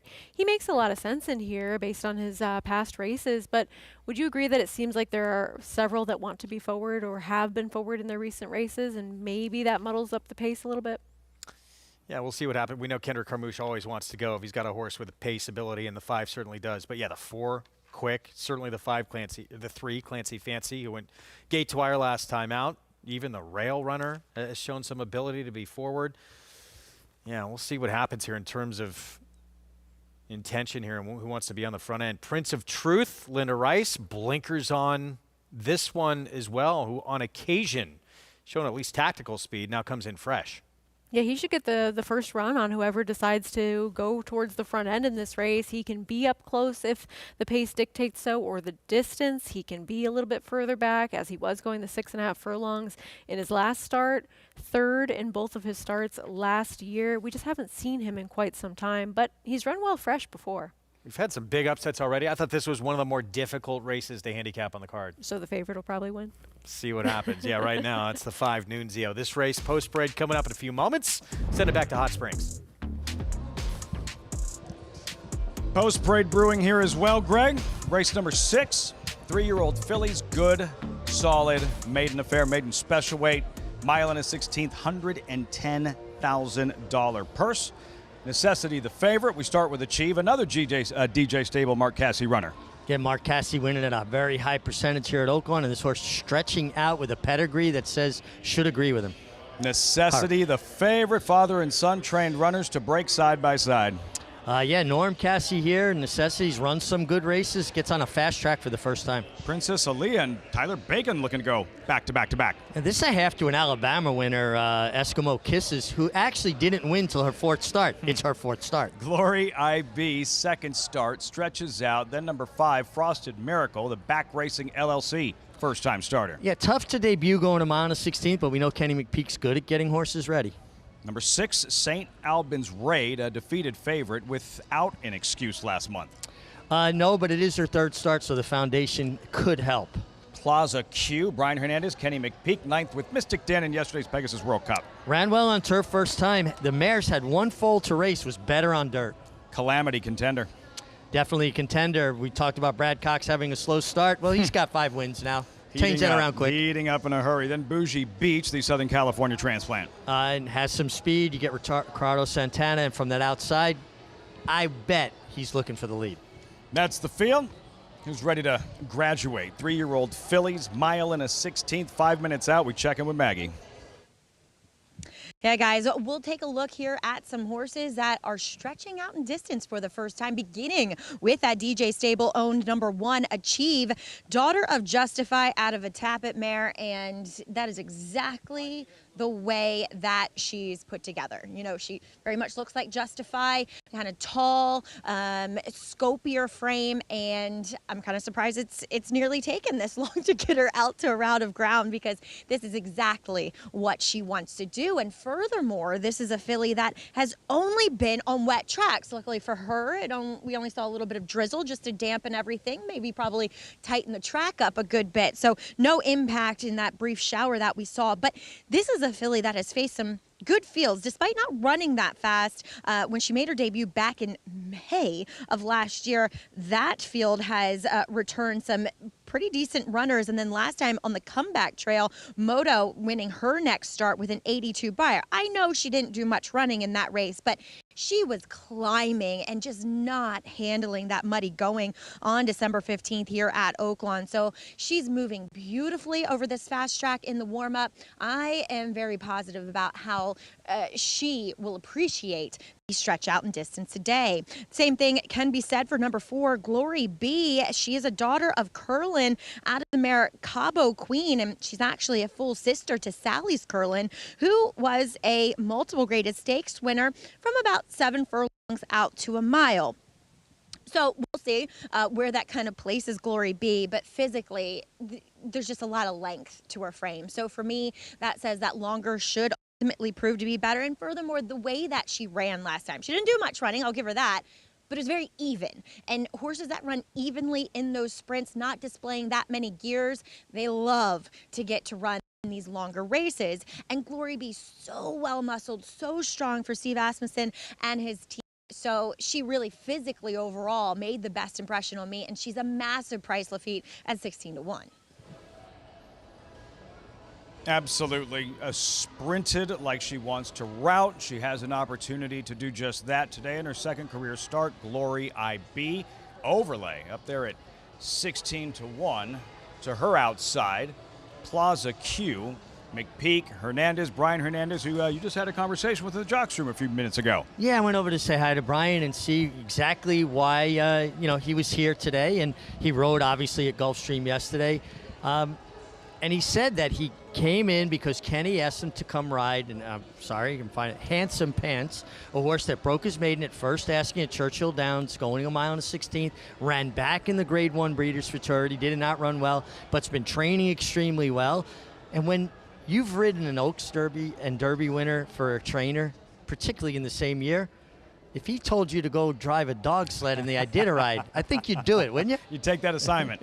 You take that assignment. And the thing is, Richie, it's not just the Derby and the Oaks. This history-making combination in November, Rattle and Roll won the Clark at Churchill Downs. Kenny McPeek becoming the first trainer ever to sweep Churchill Downs 3 signature races in the same year. First ever, Derby, Oaks, Clark, and Brian Hernandez, the second jockey ever to do so, and first since Isaac Murphy in the 1880s. They're just phenomenal. Listen, Brian Hernandez has been, long before last year, a rider that other riders respect. He's a rider's rider, a pro. No drama, no histrionics. A guy who just shows up and does his job extremely well. It took Torpedo Anna, Mystic Dan, for him to become more of a household name.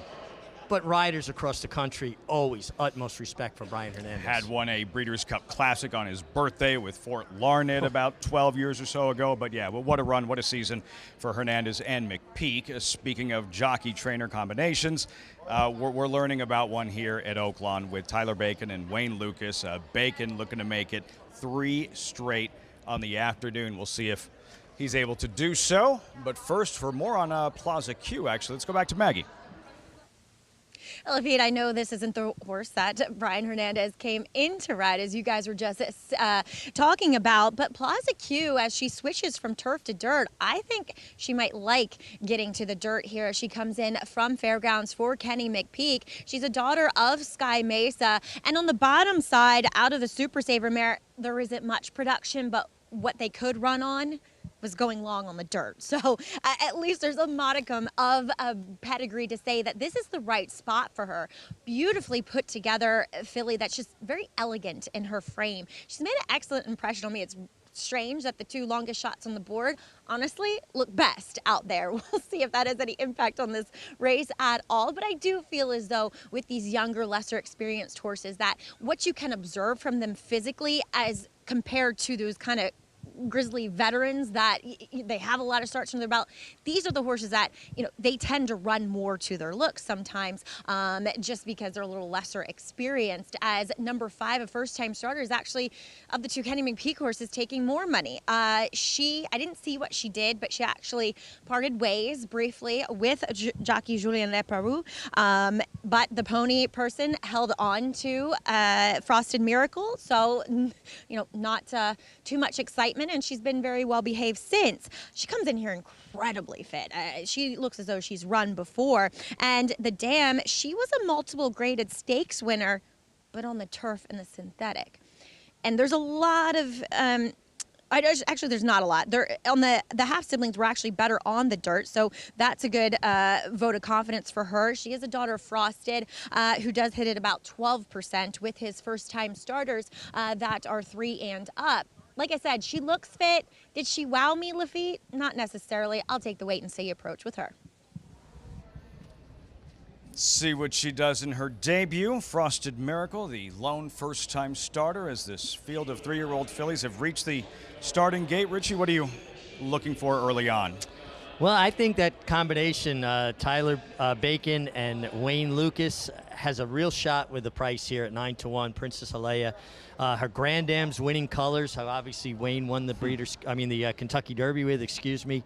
And this horse has shown steady improvement. And the sister, Eskimo Kisses, and ultimately a Grade 1 winner of the Alabama, took her 4 starts to figure it out. This is her 4th start. I'm seeing a pattern here. One of 3 straight Alabama wins for jockey Jose Ortiz. Achieved to the inside, acting up a little bit here, Richie. Yeah, listen, they're still young horses, 3-year-olds. They get in there, some a little more claustrophobic. You see now they're closing up the front of the gates. Looks like she popped them open. Now, those gates are held closed by magnets. And when the starter presses the button, it diffuses the magnet, and that's what opens the starting gates. See if she remains settled. It's post time. Race 6, Oaklawn Live on Fox Sports 1. Here's Matt Dinneman. We're ready to go.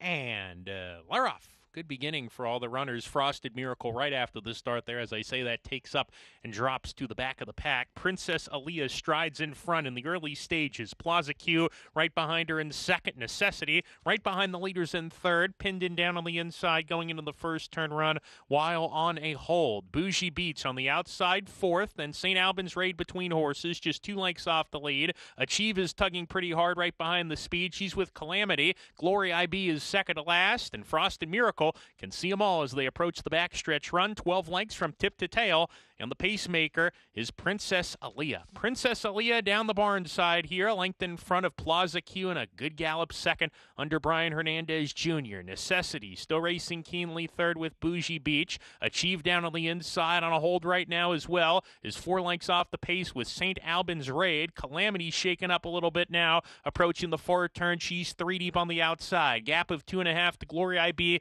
Still has 1 runner beat, and that's Frosted Miracle as they go into the forward turn. Princess Aaliyah with 3 furlongs to go, a half length in front. Plaza Q on the outside, moving up nicely as they round the forward turn. These two a neck apart. Necessity finds room on the inside. There she goes. Necessity right through down at the rail with Ramon Vasquez to take the lead away and take command coming off the turn. Necessity off the turn with a length and a half lead now. Princess Aaliyah second. Plaza Q asked to go on the far outside. It's Necessity in front. Plaza Q right behind chasing second. Princess Aaliyah has given way to third. Match race here between Necessity and Plaza Q. Necessity turning it into a 1-horse affair now. Necessity going on to score. Necessity drawing clear to a 2.5 length victory, maybe even 3. Plaza Q second best, then Princess Aaliyah and Calamity, who is 4th across the line. Decisive move. Rounding the far turn, Ramon Vasquez at Necessity. Favored at post time, 5-2, graduates in her 4th career start. And that decisive move is the key to victory. Ramon Vasquez seized the moment when the 3, Princess Aaliyah, was trying to drift out a little bit, and Plaza Q was moving so nicely, and he went all in, and that made all the difference. Necessity at Oaklawn, 2-7-3-8. Greg, time for the late double at Aqueduct. Yeah, thanks, Lafitte. The final 2 legs of what could be a very good pick 6 payout here. This 7th race. Again, 7 furlongs. New York Bred's first allowance condition of 5. Nunzio still favored. Brajol, though, I know you like Sarah. What'd you like about this 6-year-old? I'm just hoping that the pace is honest in this race and that he's able to impact that closing kick and be successful with it. 2 starts ago, second to a horse that came back to run second here in his next start. Then last time out, in for a tag, but behind 2 major class droppers who both came back to run very well. Acoustic Avenue came back to finish 3rd with a much better number than we had seen, building off that 85 to an 87. Grey Wing back up against tougher company with a win. I just think this race might set up well for him at a bit of a price. Clancy Fancy, the 3, cool on this one on the board, who just went gate to wire in a victory last time out at 7/8 of a mile. It's an attractive price, but back with more on the favorite Nunzio. Let's go to Acacia. Yeah, Greg, I do think that the pace is a really big key to this race and how it does play out. And for your favorite Nunzio, he's a horse that does like to be forwardly placed as well. And he's pretty sharp once again in here. He looks tremendous for Michelle Giangiulio. Just a really good-looking type that has really filled into himself quite nicely. Pressed the pace last time out and was second best in that effort. But he has been consistent and overall has been running those fast figures. And I think in large part why we do see him as the favorite. But moving well, warming up well, cutting back in distance as well a bit to the 7/8. The distance at which he won when he debuted as well. And I do think he should appreciate that slight cutback. Now, a horse who will absolutely be forward, actually first, we'll get to one who could come from off of it a little bit, the 6 Prince of Truth. He's definitely the most regally bred in this field, by Into Mischief and out of the tremendous mare La Verdad. Does get blinkers on, a pretty good sized blinker cup off the layoff, about a 3/4 cup, which hopefully will add a little bit more intensity to him, because I've always questioned about him going shorter because there's some good size to him, and he has kind of filled in, evened out that frame a bit, but he's always so laid back. He's still pretty switched off in the preliminaries here, but he's fit off the bench, and I'm hoping those blinkers will add a little bit more intensity. And as he gets to go a touch further to the 7 today, I think he might be able to sit a good trip as well. The 4 Humstinger, didn't see him last time when he won, but in his debut, and actually prior to that when he was a late scratch back in October, he's one that can be really tricky in the preliminaries, getting really revved up, particularly behind the gate. Was excellently behaved back in the paddock, and then he got very sharp getting out onto the track. It looks like he's minding his P's and Q's so far, but he is the typical speed horse that acts like it, and he's going to be on the engine early. We'll see what kind of company he has, Greg. Romero Mirage of the 4 Humstinger, yeah, wants to be forward. So does Clancy Fancy, who might be quicker. We'll see. He's got turf sprint speed, this 3, and maybe some people just kind of downgrading that victory last time out because it was a day that speed did well. That's definitely possible. I think that turf sprint 2-back for him really sharpened him up and sharpened his speed. I wish I knew how they were going to ride him today. He was able to sit mid-pack in prior starts. Seems like the pace will be honest in here, but you never know. He's got a quick first step out of that gate, too, the 3. We'll see what happens here. Let's go to Chris Griffin for the call.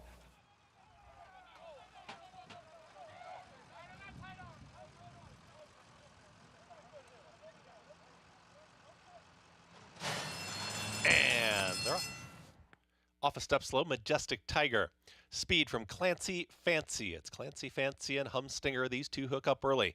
Just off of them is going to be Prince of Truth, is now a shared third. As towards the outside comes Stop the Spread, as in that early mix two. Very wide is going to be Tamacon. That's the leading 5, and after breaking slowly, Majestic Tigers picked up a couple spots. Second to last, Brajol, and the trailer, Nunzio.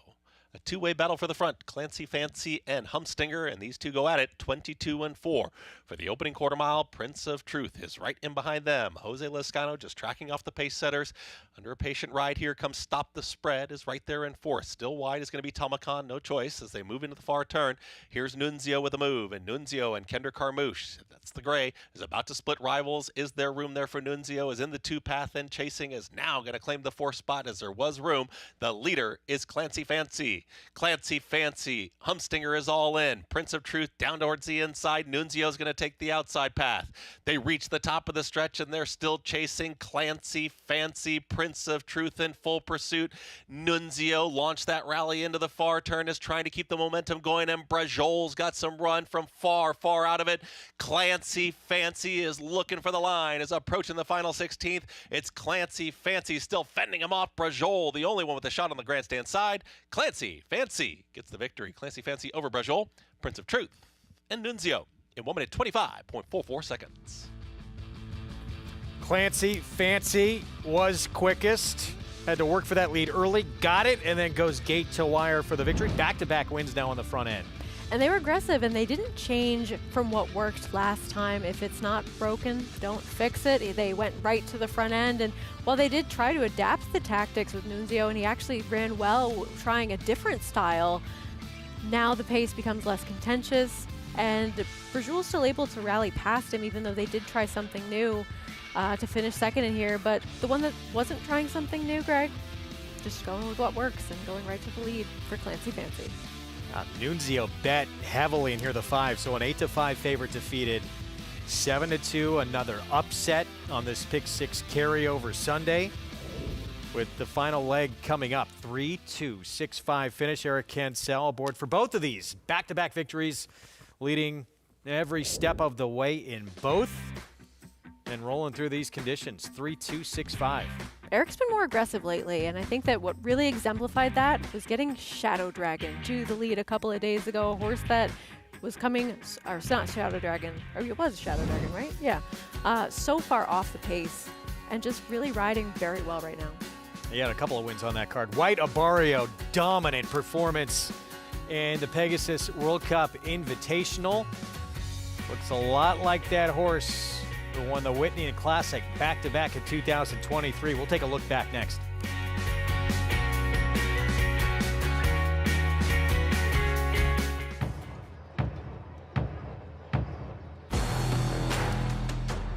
Nothing stood in his way. War of Will won the Preakness.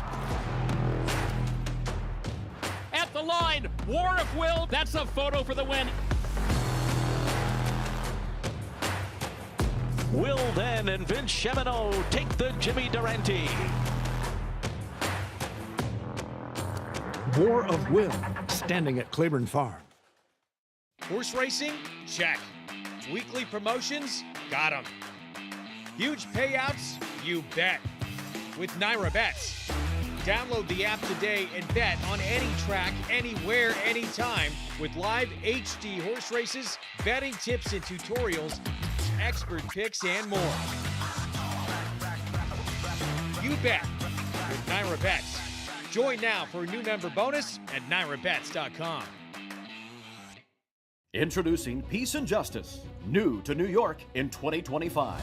A proven sire with over 200 wins, 16% wins per starts, and one of only 2 New York-based stallions to have a graded stakes winner at Saratoga in 2024. Now, with 3 different racing surfaces coming to New York, and with New York breds running for equal purses as open company, Peace and Justice is the sure choice for 2025. Peace and Justice, now standing at Irish Hill and Duchess View Stallions in New York. The Fasig-Tipton Kentucky Winter Mixed Sale. The last mixed sale before the start of the breeding season. Featuring racing broodmare prospects, yearlings, and mares in foal to their sport's top sires. Recent grads include multiple Grade 1 winner Adair Manor, graded stakes winners Fastest Flight, First Peace, Leave No Trace, Olivia Darling, and Running Bee. Kentucky Winter Mixed, February 3rd at Fasig-Tipton in Lexington, Kentucky. Where will you be? Back with you on our Sunday coverage on America's Day at the Races. It's brought to you in part by America's Best Racing. For the love of the race, visit americasbestracing.net. Today, Clancy Fancy using that speed to his advantage, and now back-to-back victories, moving back to the dirt on the front end. It seems as though they figured out what works for this horse, as he was able to break his maiden and then face winners for the first time, use the same tactics and able to hold off a couple of horses that were making some late moves in here and just put away the other speed. No problem. He was able to keep on going for Eric Cancel. So Clancy Fancy off a layoff, got back to dirt, won in November. A little bit of time off in between starts here, wins again. And in very good form. When he can get to the front, he's dangerous. $9.10 for the win. Brajol, Prince of Truth, round out that trifecta, and again, beat an 8-5 favorite in here. It's been a day with quite a few upsets in this Pick 6 carryover. Race 8 will close things out. 1 turn mile, New York Breds, $25,000 maiden claiming race, so all for sale for that price. And we have quite a few that would result in a double carryover. The 1, 3, 5, and 10 result in a carryover again into next week. All right, well, this is a contentious race as well. Good luck if you're alive to close things out. And I would not be surprised by many in here. We could see chaos, certainly, in this race coming up. So we'll have more, including the post-parade, coming up from this one in a moment. Yesterday, not just about that road to the Oaks and that first Saturday in May with the Derby out in Hot Springs. Big one in Florida, the Pegasus World Cup Invitational, and welcome back White Abarrio. This looked like the end of the year in 2023 when he put together back-to-back wins in the Whitney and the Breeders' Cup Classic. White Abarrio is back. Just draw a line through 2024, apparently, because White Abarrio ran a number reminiscent of those end-of-the-year 2023 races. We know that he has an affinity for Gulfstream Park, and he showed it in this effort, just really traveling like a winner throughout the entire race. A little bit unlucky for Locked, being marooned in post 11, breaking a bit slowly, but he was never catching up to White Abarrio, who was just so dominant in this spot. And good for Saffie Joseph. He ran first and third in here. Stablemate Skippy Longstocking completes the trifecta, but a horse who was obviously so good but taken away from him and moved to Rick Dutrow, wound up winning that Whitney and Classic under Dutrow, but owners gave him back to Saffie Joseph Jr., and then to have this moment and have this horse back, seemingly the best he's ever been, has to feel incredibly good. It does, and this ownership group I always see online, they are constantly donating to aftercare and to rescuing ex-race horses, so certainly very generous and a good win for them as they have a good one in White Abarrio and hoping he can keep that form through the rest of this year. 3 graded stakes wins, by the way, on the card for Saffie Joseph Jr., including Be Your Best, as you saw on that screen, so incredibly successful afternoon for that barn, but exciting to have a horse like this who's been so good, who's won a Classic, now come back and put himself back in the picture in the older horse division. Especially because we have so many of those 3-year-olds from last year returning as older horses, so I think that we are finally going to get an older horse division that can be competitive, and we're going to see some good races from. That was fun. We're going to take a timeout. We'll be back. Rafael Bejarano talked about his big victory in the Southwest. He won a couple on the same day for Bob Baffert in that split division of the Rebel back in 2012. He'll have a chance to do it again.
It all went through Hot Springs last year, the Oaks Derby winner.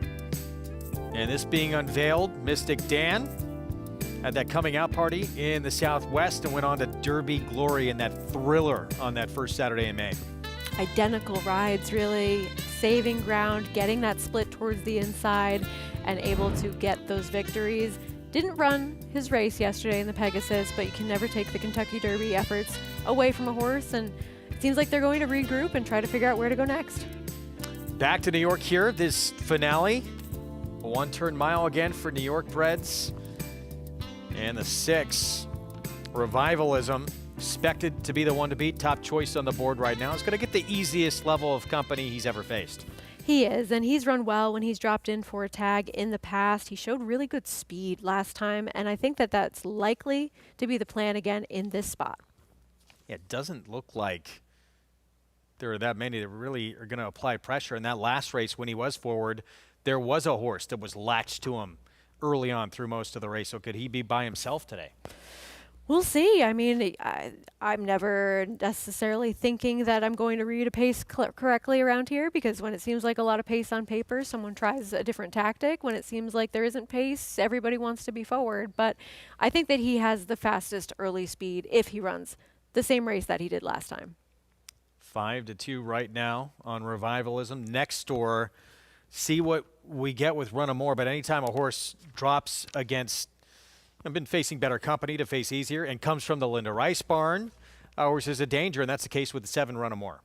It's tough to judge him really, because his first race was a decent number relative to this field, but then his last race he regressed significantly after being a little bit more involved early on, but then just had absolutely nothing in that spot. So I don't know what we're going to get from him today, but he certainly is getting class relief.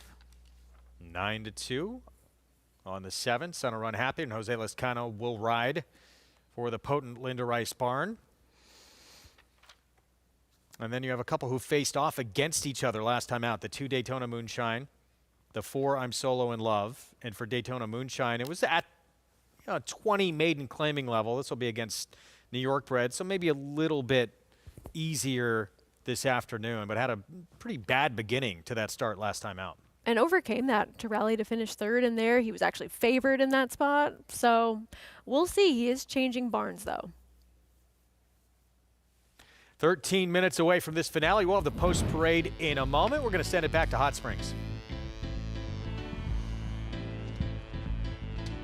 And meet the field for this 7th race. $30,000 claimers, non-winners to lifetime, all for sale, all one for something.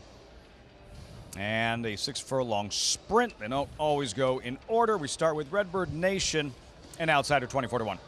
Yeah, an outsider is just going to have to run faster than he's previously run in the past. Now, Richie likes Blue Line a little bit. I like Blue Line. I think he's very realistically spotted, breaking his maiden in a maiden special at Remington. Shows up here for 30. Airborne Elite, 7th start, 5th trainer, 7th rider. Yeah, he's been a horse that's very popular at the claim box. He's in good form. Number 4, Improbable First, maiden winner in the mud at Mahoning Valley. Yeah, I just don't know how to decipher that Mahoney Valley form. It just seemed a little light on numbers. Quarryman, late running sprinter. Late running sprinter, 1 for 14. He'd like to see some pace up in front. Christian Torres at 6-1. Then number 6, Lucky Bird, by a Rebel winner. Looking at Lucky. Broke his maiden for 20. Tried much tougher last time. That gets more realistic spot. Very tall order for Mr. Seeker. Yeah, he's just has never run fast enough to be competitive here. Number 8, It'll Do. Fernando Jara of Invasor fame. Ran okay going a mile last time. Turns back to the 6. Aforementioned Redbird Nation, you saw Kontiki. Kelsey Haar seeking a first winner at the meet. Yeah, dropping in class, kind of nibbles around the edges as far as the numbers go. Stetler, representing outside tactical speed. That's speed from the outside, and you get a 10-pound apprentice. Usually that means they allow them to use their speed. Pedal to the metal, we'll see. Then Pass Line draws in and make the rider Walter de la Cruz. Major player on the drop-in class, and he's a horse that would easily be overlooked, although he's your favorite right now because he's on that last page. You got to turn another page to get to him in the past performances. He's a major player from the outside. 3-1 second choice. That's the field for the 7th race. Oaklawn 4 minutes out. Circling back to Blue Line number 2 at 5-1. Let's revisit his maiden tally. This is the one Richie likes a little bit. Mid-December, Remington, who's heavily favored. Blue Line, who's like still green, a little bit inexperienced, even though he's 4, but he does win. You know, he gets it done. He tips out to the clear, starts to lengthen his stride, and you can see he's on his wrong lead. He's not doing everything correctly, and he's really kind of finally gets over his right lead, kind of that heavy-headed, pound the ground type, reaching. But when he got over his right lead, he did find more, and he got up. I just think he's realistically spotted. You've got to be a good horse person to be a good trainer, but you also have to be a good manager. I don't think anybody is better at both than Steve Asmussen. So, yeah, that's how he looked in his maiden win, Blue Line, and how he looks on paper, and then there's how he looks on the track, Maggie. Sorry, we're discussing winter fashion here with my cameraman. We'll take a look here at number 2, Blue Line for Steve Asmussen. Just a horse that I think makes a lot of sense here as we'll take a look at him on the racetrack. A horse that has been quietly contained, though possessing a lot of energy. More compact, a smaller horse. And in these types of spots, these non-2 lives, lesser experience feels like a better choice, honestly, because they have had less chances to expose themselves. Last time out at Remington Park, it was a maiden special weight. He took a little while to switch leads down the stretch, but once he did, he really leveled off. And I think breaking your maiden at a track like that, it just makes sense to come in here at a more higher profile venue and run for this non-2 for 30. So I liked everything I've seen from this Steve Asmussen trainee. Number 3, Airborne Elite. You heard Richie talking about him a little bit. He'll turn back in distance off the Cipriano Contreras claim. And Sippy has actually very good numbers in doing so. First after the claim, route to sprint, 3 for 15, so 20%, but a 268 ROI. And while he's a little bit of a bigger horse, he definitely possesses that more, built downhill frame, like I talk about, with those bigger hindquarters. He really kind of bowled himself up in the post parade too, and he just looks as though he's doing very well heading into this effort a little over a month since Sippy claimed him. And then we'll check in with number 8, It'll Do, another turn back here. A horse that kind of just contested the pace and just really didn't kick on. Came up short. Now, physically looking at him, he does look like he wants to run long because he's huge. But I think the proof is somewhat in the pudding when it comes to his sprint races on the dirt. I think they are a little bit better than the ones going long. And he got on his toes, which I always like to see for horses turning back in distance. He's moving very well on the racetrack. And I just thought, for Jordan Blair, if going long didn't work, I think this is the next best option. I think he does make a lot of sense here at 5-1, Lafitte. Cut back in distance, some positive angles to work with. It'll Do, and a smiling Fernando Jara, the 37-year-old Panamanian rider who has ridden all over the world. Richie spent about 8 years in Dubai, recently returned, and some big wins on his resume throughout the course of his career, mostly compliments of the aforementioned Horse of the Year back in 06, Invasor. Yeah, Invasor started out with Jazzle, winning the Belmont Stakes for Shadwell Stable, Kieran McLaughlin, which led him to the mount on Invasor. So it's interesting how in racing, success begets success. With Invasor, you mentioned that Belmont Stakes victory, Jazzle and Shadwell, some massive races won. Invasor, who defeated Bernardini at Churchill Downs in that Breeders' Cup Classic. And another example, Kieran McLaughlin, who didn't always turn to the star riders for his best horses. Even, one of the first trainers to really use Arad Ortiz a lot on some of his best horses very early on in Arad's career. Well, Kieran's a student of the game. He's a very successful jockey's agent now. Why? Because he watches races well. He knows a good rider when he sees one. He doesn't always just look at the results, and we're so result-oriented in this game. Now, Jazzle was a horse that I worked before he ever ran, and then that afternoon after I worked him, I went out and broke my leg. And I lost him out there, and ultimately, maybe if I had ridden him... It wasn't just that, Jock, it wasn't just the injuries when you'd hit it, just the timing of some of your injuries. Probably not something you want to relive right in this very moment, but just the first thought that came to mind. But it's part of the game. It's unfortunate, but I remember working him. He wasn't a big horse, Jazzle, and saying that to Artie Magnuson, Kieran's assistant at the time, this horse is going to be all right. I think he's going to want to run forever. Then he wins the Belmont Stakes. And listen, when you have that kind of success, you win a Belmont Stakes on a horse for a stable, the owner and trainer are going to trust you in those high-profile situations. So it led to him riding Invasor, who, by the way, he rode flawlessly. No question. A Dubai World Cup winner as well with the Breeders' Cup Classic. Jazzle, who I think was 3rd or 4th in the Kentucky Derby behind Barbaro. Bluegrass Cat, Steppenwolfer. And then the longer distances just kept plugging away.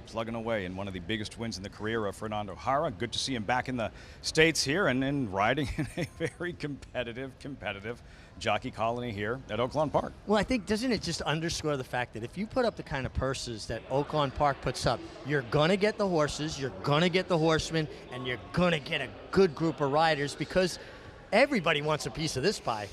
And you want a piece of number 2 still, yes. Blue Line, your selection at post time. Maggie liked what she saw as well. Yeah, I'm on the 2 Blue Line, and I respect the outside runner pass line very much, but I'll go to the inside, and Blue Line brings up that line from Boots Malone when William Holden says, give me the blue plate special on a clean plate. Blue Line with the Clips Award winning apprentice Eric Asmussen filing into the gate. Matt Dinnerman with the load-in call. Post time, race 7 Oaklawn on Fox Sports 1. Quarrymen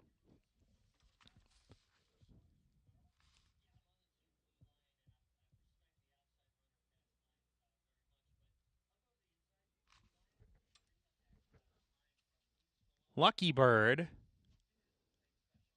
Statler, second to last, and Pass Line to the outside.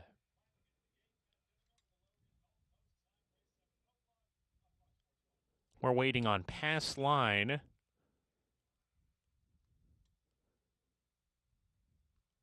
Pass Line goes it. We're ready to go.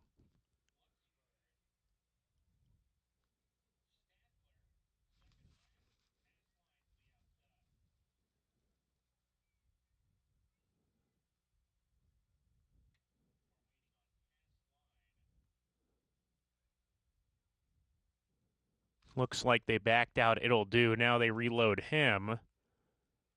Now we're ready. And we're off. Uneventful beginning. It'll do. Up close, blue line, hit the ground running. He's prominent early. Improbable first between that pair. Those three, 1, 2, 3 down the back stretch. It'll do with a narrow lead down the backside here.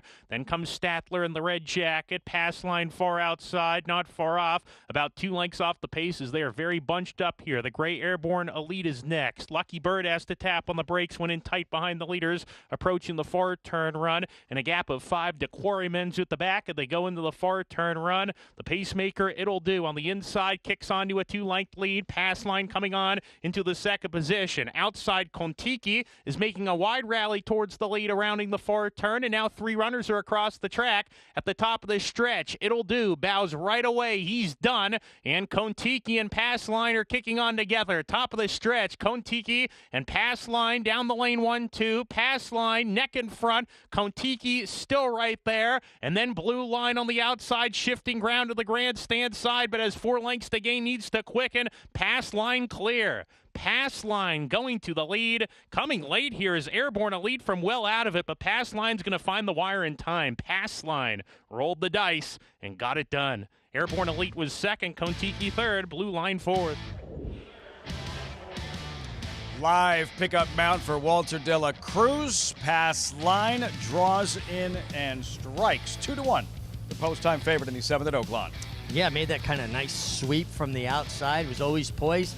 And I'm finding more and more, Lafitte, I'm not a big fan of outside posts in dirt races, but sprints at Oaklawn, outside horses seem to get good runs. Not a straw in his path. Pass line. Now 2 for 13. Overall results forthcoming 13-3, 10-2 here. Back to New York for the nightcap. Post-parade time, Greg. Yes, it is. Thank you. We're going to start with Danziger, Dominic Schettino, and quite a few changes here. First time stretching out on dirt, and Gökhan Kochakaya back in town to ride.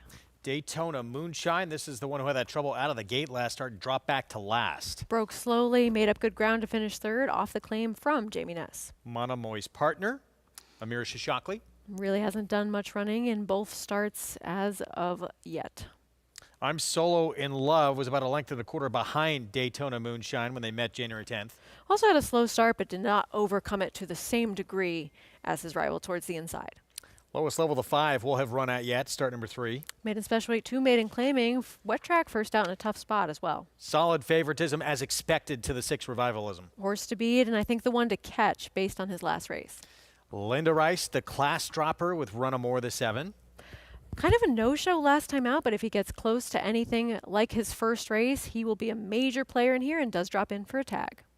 9-2. This is Romeo Void. Christopher Elliott rides. Going out for Amelia Green, newly on her own as a trainer. Already had a winner from 4 starters so far. And 8-1. Gunman Javo got a fast track for the first time last start and wound up 4th in the field of 10. And gets another furlong to work with here off of that 7 furlong effort.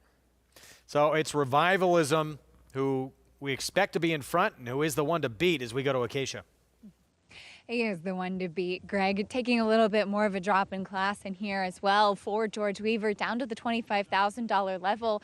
And he just looks best in here. He's a horse that has some good size to him as well. 2 starts back even running in Maiden Special Weight Company. Last time out, set the pace, ended up finishing second in there, but I just think makes a great deal of sense in this race. And like I said, really looks the part as well. To his outside is the 7 Runamore, who's taking the biggest drop in class in racing from Maiden Special Weight to Maiden Claiming. I last saw him on debut, in which he just really looked like he needed to race into fitness. He has done that.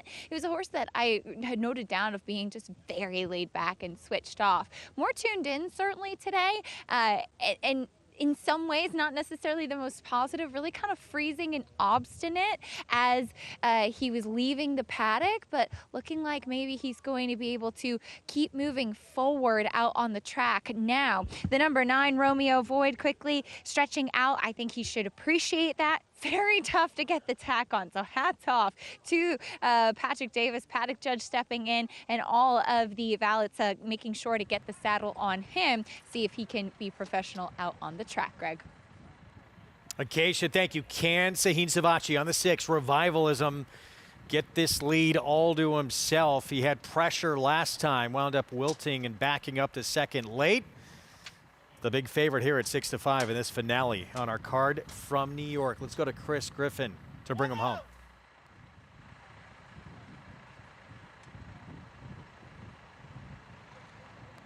Goes in. All set. And they're off. I'm Solo and in Love is flashing early speed, so is Monomoy's Partner is in the early mix, and towards the inside of them is Daytona Moonshine. Pretty tightly bunched here up front. It's going to be Daytona Moonshine and Monomoy's Partner. These two hook up 1-2. I'm Solo and in Love moves back up on the outside, is now going to take the second spot as Daytona Moonshine's going to take back to 4th as they come out of the chute. They sort themselves out in the pink cap. That's going to be Gunman Javo. Is followed towards the outside here in 5th by Runamore, who is progressing quickly out in the center of the racetrack through a 23.74 opening quarter mile. The gray is Romeo Void and Christopher Elliott. They just move on through. They split rivals. They are now taking 5th. It's back to 6th. That's going to be Gunman Javo. Following them and trying to run on is Fines Creek. Towards far back is going to be Danziger with the trailer. Revivalism, 47.57 for the half-mile time, and they work into the far turn. Monomoy's Partner has a nose in front. I'm Solo and in Love is in full pursuit and now puts a neck in front, has taken the lead. Runamore is ranging up on the outside, steered clear, is out in the center of the racetrack, and here comes the run from Runamore, is ready to challenge I'm Solo and in Love, who's all in, is still up by a neck and trying to gut it out as they reach the top of the stretch. I'm Solo and in Love drifts out just a touch there as Runamore is trying to pass on by. These two now shoulder to shoulder here as they try to throw it down towards the final furlong. Trying to join them towards the inside. There's Romeo Void really ducking in there. That was Runamore. Runamore having to steady. There was Romeo Void is in 3rd. I'm Solo and in Love is battling on 2. Runamore inside the final 16th. Runamore's up by a half length. I'm Solo and in Love keeps trying, but Runamore is the winner. I'm Solo and in Love. Then came Romeo Void and Revivalism in 1 minute 40.23 seconds. We will revisit this stretch run here. Runamore crossing the wire first. Linda Rice, Jose Lezcano. Let's take a look. A lot to unpack here as we saw the challenging top 2, really. Runamore, the number 7, and right Light blue here, cap, the 7. see that shifting in, and that caused the most problems for number 9, Romeo Void. Kind of that domino effect, but I do believe it was the number 7 who initiated that. 7-4-9-6 unofficially, and just we'll see what happens. Pick 6 to the 7, $13,000. If there happened to be a change, $78,000 to your runner-up. Pretty big change. Wow. It's hard to tell, but I think the horse that was impacted the most didn't finish in the top 2, so it's hard to say what they'll ultimately do here. Although I'm Solo and in Love was coming back. Inquiry sign is up. Acacia, what did you see? Yeah, it was kind of right at that pivotal moment in the race, Greg, and it was when the 7 Runamore switched to his outside lead. So he started to kind of lean in when hanging on that inside left lead. It's that analogy Richie always talks about with your suitcase. Switching over right there, it's almost when he bumped into the 4 I'm Solo and in Love that caused him to shift his weight more towards the outside and switch over to the proper outside lead in the stretch. So really at that pivotal moment, showing a little bit of greenness just in his 3rd start, Runamore causing some of his own trouble there, leaning into his foe I'm Solo in Love in the stretch. Margin was a half length or less as well between these two in the end. So that inquiry sign's still up. Jose Lezcano is going to have to explain himself to the stewards here. I imagine they'll take some time to look at this one because there's a lot to unpack with those top 3 finishers, and that doesn't even include the slow start for the number 6, your favorite, Revivalism, who was not a part of any of this. But we'll take a look at that start for him, just off very awkwardly and kind of gets squeezed watch the back. 6 here, who we expected to be up front early. Bumped on both sides by the horses that we're looking at for the inquiry now. Back on tight. The 7 Runnamore and Solo and In Love kind of came together, and he gets sandwiched out of that spot between them. So Jose Lezcano, he's got some words for the stewards here. He'll be asked a few questions about that stretch run, and we'll see what the outcome is here in just a little bit. One more look at it. And again, Jose Lezcano, your eventual winner. Blue cap, white silks outside. Leans in on that 4. There is a bump. Impacts the 9. You see Christopher Elliott hop up a little bit on the 9 Romeo Void behind them. So impacts a couple of runners. And he has nowhere to go because if he goes towards the inside, he's going into the rail. And if he goes to the outside, who knows where the horses in front of him are going. So good job by him to correct this horse and try to get towards the outside and in the clear. But I think that this is a tough call because of the impact that it had on Romeo Void. And again, tight finish at the Wild. Let's bring in Mig, who's watching from Hot Springs. You've been in plenty of these situations, Mig. How did it look to you? Well, I definitely think the 7, Runnamore, did initiate the initial movement towards the left, allowing Jose Lezcano allowing his horse to drift over into the 4, I'm Solo in Love. But I'll put a little bit of onus on Ruben Silvera as well. Watch, he's going to drift over here, change his hold, and he kind of straightened up late, and Ruben didn't, and then he continued on. I think that if Ruben had straightened up, it's probably nothing goes on. It was kind of a stride or two that the 7 initiated that flow to the left, but then Ruben Silvera certainly added to it. I think that there's absolutely a possibility this could be a double disqualification or they leave it alone completely. We will see what happens. Linda Rice, Jose Lezcano, you saw them chatting right there with your unofficial winner. Very unofficial at this point. Ruben Silvera making his case. He was on the 4, your runner-up in here. If we do have a change made, what if there is a double disqualification, maybe there is that possibility, then that would make Romeo Void. You'd be looking at $39,190.50 in that pick 6. So regardless, the pick 6 does get hit if no change is made to any order of the top 4. But this is a tough call because I think that if you didn't have Romeo Void be impacted by what was going on in front of him, maybe this is a decision that is made sooner, but because we don't really know what that horse was going to do, if he had clear room and was potentially put in what could have been a tough situation or even a dangerous situation, it's hard for me to decipher what they might do here. Do you have an opinion? We've certainly seen worse infractions and not seen changes, but the fact that the 7 did come in, bumped the 4, caused interference, behind that was with a 9, and then the horse re-rallied, makes it look a little damning, but here's the decision. So there is a change made being announced from Chris Griffin, the track announcer. I believe that's what I heard. Runnamore moved to second. Yeah. Light's still flashing though, so we'll see if anything's done with anything else, but a call that I can completely understand. And there it is. Yeah, 4 moved up to first. Runnamore disqualified, plays second. So new order of finish, 4, 7, 9, 6. Let's go back to Acacia. Yeah, the disqualification here, placing I'm Solo and In Love to first, and did get a chance to catch up with Jose Lezcano and Linda Rice, the connections of the 7 Runnamore. And Jose was honest in saying that with his horse Runnamore kind of leaning in at the same time, though, did feel, just as Richie had pointed out, that the 4 I'm Solo and In Love was coming out. Linda thought that it was looking maybe even a little bit worse, kind of with that exaggerated lead switch that that we touched on as well. But Stewart's deeming that it was enough for disqualification. So I'm Solo and In Love, who maybe wasn't completely not at fault either in here, but does get to be the winner today, Greg. So change made, and yeah, that bump, and then the fact that the 4 did re-rally made it awfully close late. Stewards think that's enough to make this change here, and as a result, it's going to be a massive difference in terms of the payoff in this pick six, over $78,000 in here. Wow, 4, 7, 9, 6. New order of finish, 13-1.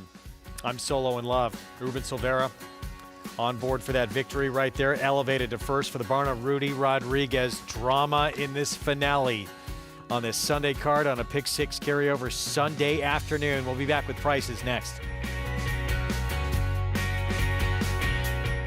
Union Rags, a proven sire with 6 Grade 1 winners. He has 3 Grade 1 winning juveniles, including Dancing Rags, Union Strike, and standout older horses like Express Train and Paradise Woods. His success continues with recent graded stakes winner Circle of Trust and multiple graded stakes winner and Grade 1 winner Power Squeeze. Union Rags, a proven Grade 1 sire, standing at Lane's End. It's America's original sport, and no one covers it better than americasbestracing.net.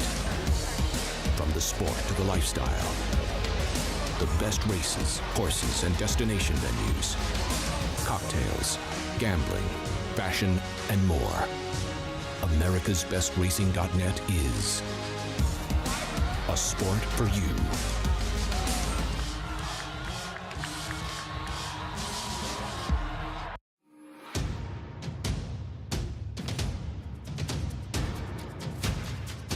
Drain the Clock will win and win by as much as he wants. Drain the Clock will bound home the winner. Drain the Clock, Jackie's Warrior, drain the clock by a head. $120,000. $100,000 to the back. There's a big, bold, beautiful world waiting to be explored by you and your friends, of course. But not just any friends, the best of friends. The kind of friends who let you do you. Because in this world, it's positive vibes only. And when you get in the zone here, you stay a while.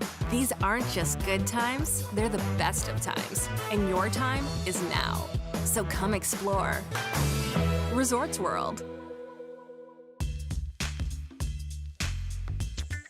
Back with you on our Sunday coverage. You're watching America's Day of the Races here on Fox Sports 1. It's brought to you in part by Hillendale at Alapa. We had a disqualification here in this finale. Runnamore crossing the wire first, but interfered with this one, who in turn interfered with another horse, the 9, behind him, and that horse taken down. So Runnamore plays second. I'm Solo In Love, elevated to the win. And a big price and a much bigger payout in the pick six that did have that carryover, $78,000, 381. And if you had 7 Runnamore to close things out, I feel for you. Your horse did cross the wire first, but an understandable disqualification for sure. Back to Oaklawn and a maiden claiming 6 furlong sprint coming up, all for sale for $25,000 as they try and get that first win of their career in this one coming up. Cruise Missile. Right now, Ken McPeak, Brian Hernandez Jr. at 8-5 as we send it back to Oaklawn. Final thought first, Richie, on the call at Aqueduct. Well, I'm not surprised the number came down. I am a little surprised at the placement. I thought that if you were going to make a disqualification there, he should have been placed third behind the rail runner under Christopher Elliott, who had to check. Hopefully a cleaner run race here with no such incidents. As Greg mentioned, this $25,000 maiden claiming sprint. Meet the field. Fillies and mares starting with Flat Stormin drawn inside with Martin Schwann at 5-1. 2 of 3 starts thus far in the slop. We've had a little rainfall this afternoon, but a fast track. Yeah, it gets a lot of class relief here, dropping from a maiden allowance to $25,000. There she is, off the board. As Richie said, the softest company she's faced. See if she improves in her 4th start. She's a reader in her Oaklawn debut. Yeah, has had a lot of chances, has hit the board several times, 4 seconds. Best run came on turf. Midway Vow just missed in her latest. Big effort and a repeat of that effort, but on the turn back would be interesting. Hot Day showed speed, faded in her debut out west. Yeah, and you got to think she's going to be tough here. Cuts in half from that 40 and that good California speed. Aunt Alex in the money in 5 of 11. It's hard to endorse horses that have tried 11 times, but maybe the dozenth time is the charm. Cruise Missile 4-year-old debut, 8 to 5, 6 minutes out. Strong connections, dropping in class makes sense. Carson K, not much of a finisher thus far. No, he's going to have to improve vastly on the form we see. Number 9, Georgia Ani's Mine, who spun her wheels in the mud 3 weeks ago. Another one had a real good effort on the turf. Gets back to the dirt, not as strong. Line Runner back sprinting today. Back sprinting, feels like another one has to take a step forward. Graduation day for one of these fillies and mares. $25,000 maiden claimers. 6 furlong sprint. 8 to 5 Cruise Missile. Let's circle back to Midway Val. Number 3 at 5 to 1. And revisit her latest. This was early November at Churchill Downs, facing similar company, Richie, and Midway Val with Eric Asmussen. You know, she digs deep and in the end just can't get to the winner. And again, this was her first and only try so far around 2 turns. Now she's turning back to the 6 furlongs. How is that going to translate? We'll usually get pretty sharp paces. Is she going to be kind of out-footed early? This was a good effort. Make no mistake about it. Looked like she had dead aim, just could not quite get by. Best effort of her career? Far and away, but it was also the furthest she had ever run in her career. So I just don't know that that translates to a 6 furlong try. That's Midway Val. And then Flat Storm and revving her engines. Maggie and live on the board, 15 to 1 on the morning line, 6 to 1, 5 minutes out. I honestly, Lafitte, didn't get the 15 to 1 morning line. I know maybe a little bit light on speed figures, but sometimes the biggest drop in change in racing is going from maiden special weights, especially maiden special weights at Churchill Downs and here at Oaklawn, to a maiden claimer, and a bottom maiden claimer at that. So I think she's a major player, and she has ticked every box from the physical perspective, too, here for Matt Shire. She looked great in the paddock, really nicely composed, and then she handled herself with an air of class where some of these others that have more experience at this level showing that's why they're at this level, where she broke away from the pony, she warmed up nicely on the bridle. I think she is one that is going to have an impact on this race. As we'll move on to number 4, Hot Day. Comes in here from Los Al for maiden 40. And I'll talk about one more horse, but I think it's important for Richie to maybe distinguish, to maybe shine some light too on where maiden claimers in California stack up with maiden claimers here at Oaklawn. I know they can often be weaker races, so while I know it was for 40, maybe the 25 here, or 20 I should say, that Hot Day runs for, is almost parallel. Hot Day is very sharp, very much on the bridle. She broke a touch slow in that debut and then rushed up, and rightfully so, didn't have anything left in the tank, but really short in stride. And, you know, it's kind of odd because she's actually a bigger filly with a lot of leg to her, so it's not like she looks distance limited like her first race would suggest. She comes in here incredibly fit for Peter Miller. A little bit of that long wintry coat on her, as she's one that wore front wraps in her debut. They stay on here again. Moving on to number 7, Cruise Missile, taking all the money. Will lucky number 8 be the answer, as this is the cheapest she's run too, as she comes in off a little bit of a layoff. Just kind of an even effort in her last start back at Keeneland, which did feature a next time out winner in Quiet Confidence with a 74 buyer. She looks very fit, very lean, well defined. She did get a touch warm in the paddock, and as I often say, that's usually the other indicator of a horse needing a start coming back off of a layoff. Otherwise, I do think she makes a lot of sense, but for me, Lafitte, give me number 1 in here, Flat Stormin'. At 5 to 1, Flat Stormin'. Brian Hernandez pictured when Kenny McPeak could be a very productive 40 minutes or so. They team up with Handsome Pants, the 9 to 5 favorite in the featured event, 9th race here at Oaklawn, and here with Cruise Missile, as Maggie mentioned, a wet lathered Cruise Missile. Yeah, and it's not warm today. I mean, it's not as cold as it was, but, you know, we got a little drizzle going on. It's a little bit damp. I'm not crazy about that. Now, to be fair, I don't know what's in or out of character for this particular filly, but all in all, I tend to take that as a negative, Lafitte.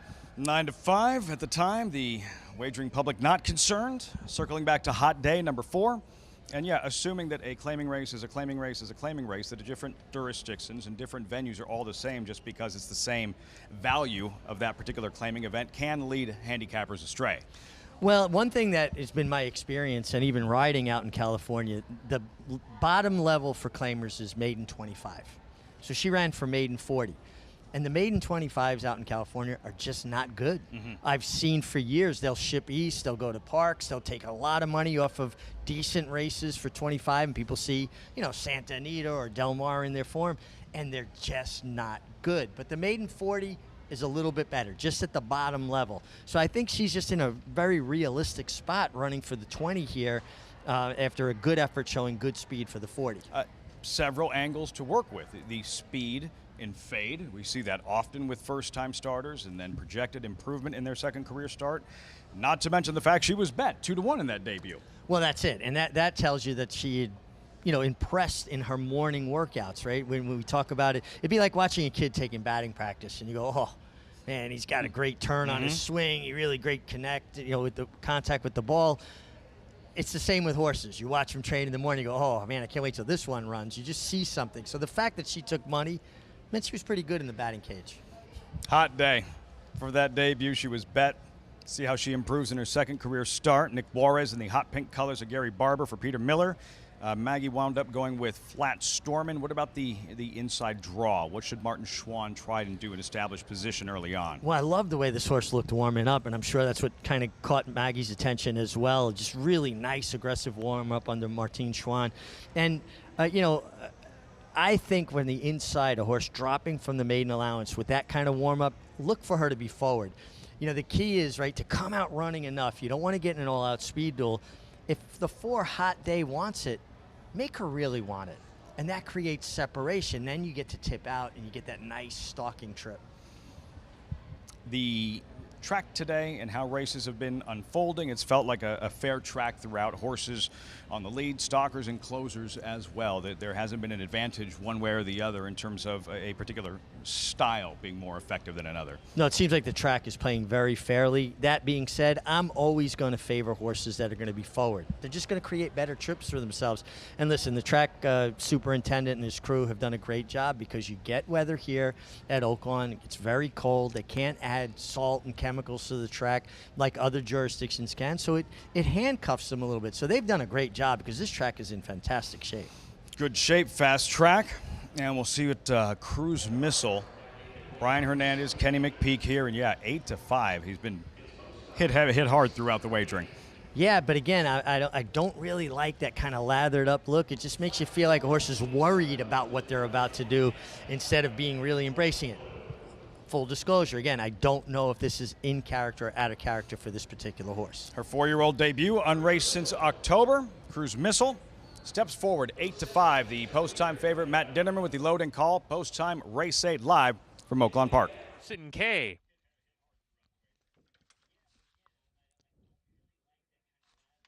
Hot Day. Giorgiani's Mind. Still working with Hot Day to take her spot in the gate. Hot Day, the daughter of St. Patrick's Day. And to the outside post, Line Runner to round out the field. We kick off the late pick 3 here. Line Runner's in, and we're ready to go.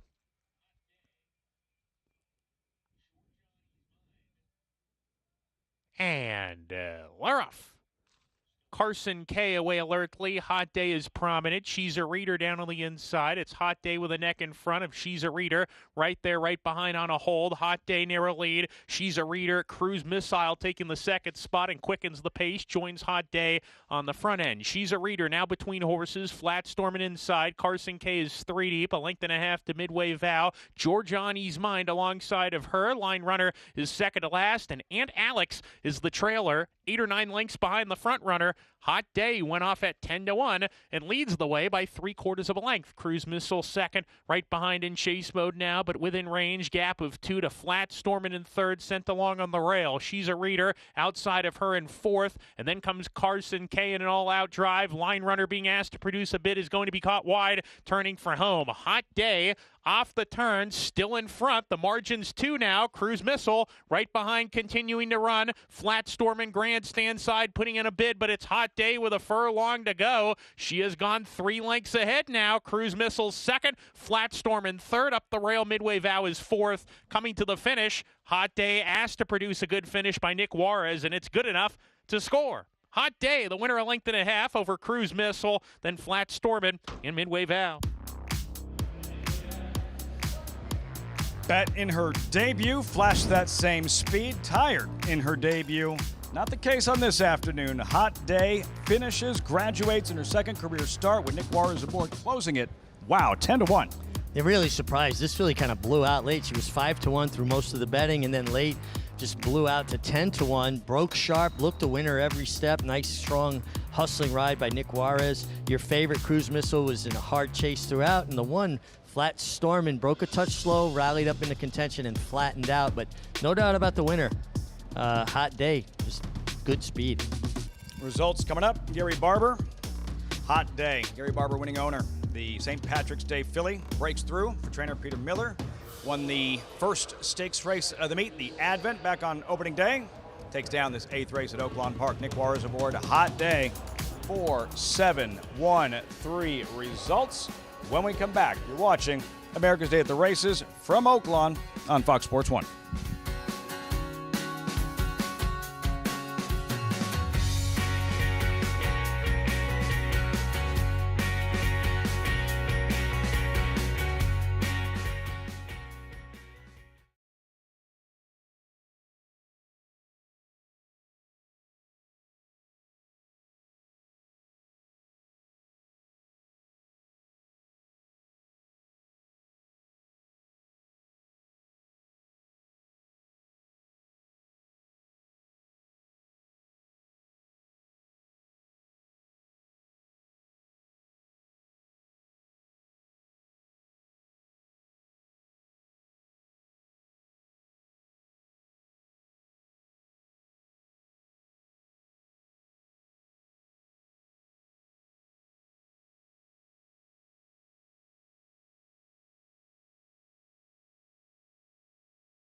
Gary Barber's Hot Day, 10-1. Quick early, able to finish up much better in her second career start. Top of the stretch here, you can tell she's traveling well and in control, turning for home. They're traveling extremely well, very well rated along on the lead by Nick Juarez. And when he set her down, she kind of kicked away from the favorite, who wound up going off at 4-5 cruise missile, who stayed on, just never looked like she was going to threaten the 4 Hot Day, who 10-1, way too big a price. Big number. Big number. Any excuses for the defeated odds-on favorite Cruise Missile? Just second best on this afternoon? No excuses whatsoever. She was always poised, laying second, always in just in good position. And Peter Miller having a terrific Oakland Park meeting. He and Gary Barber teamed up to win a Breeders' Cup Turf Sprint back at Santa Anita a few years back. Nick Juarez watched him win his 1,000th career race at Oakland last season. Here, as we turn the page, featured event. This is a good one. It's intriguing from a developing 3-year-old perspective with Handsome Pants odds on at 4-5. Last seen last fall at Keeneland in the Grade 1 Breeders' Futurity, chasing the likes of East Avenue and Ferocious. He was 7-1 in the Breeders' Futurity. Yeah, I mean, they're coming off a nice win, first time out, going a mile and 16. Very hard to have a horse ready to win going 2 turns first time. So that speaks to a quality and a stamina influence with the horse Handsome Pants, and the fact that Brian Hernandez shows up here. Hernandez, McPeak, do a lot of damage together. We'll see what Handsome Pants does in his 3-year-old debut. That's next Oakland. Plus, yesterday's Martha Washington next stop towards the Fantasy and Kentucky Oaks. Take Charge, Milady, doing her best Torpedo Anna impression for Kenny McPeak. We'll be right back. Cyberknife was a very talented horse from day one. A very gifted, fast horse, a lot of speed, able to carry it around 2 turns. Looks a tremendous amount like Gun Runner, same ability and talent, beautiful physical, outworked every horse on the board. Holds the track record in the Haskell. You won it in impressive fashion, beating a very good group of horses. And Cyberknife has won the TVG.com Haskell over Tama. Jack Christopher finished 3rd. The Arkansas Derby was one of his best. Showed how much talent he really does have and stamped himself as one of the best 3-year-olds in the country. His name is Cyberknife! Cyberknife ranks up there as one of the most talented horses I've ever had in training. Multiple Grade 1 winner, brought it every time you let him over there. Excited about him passing on his durability, his soundness, and his talent. And if he does, he could definitely be a breed-shaping stallion.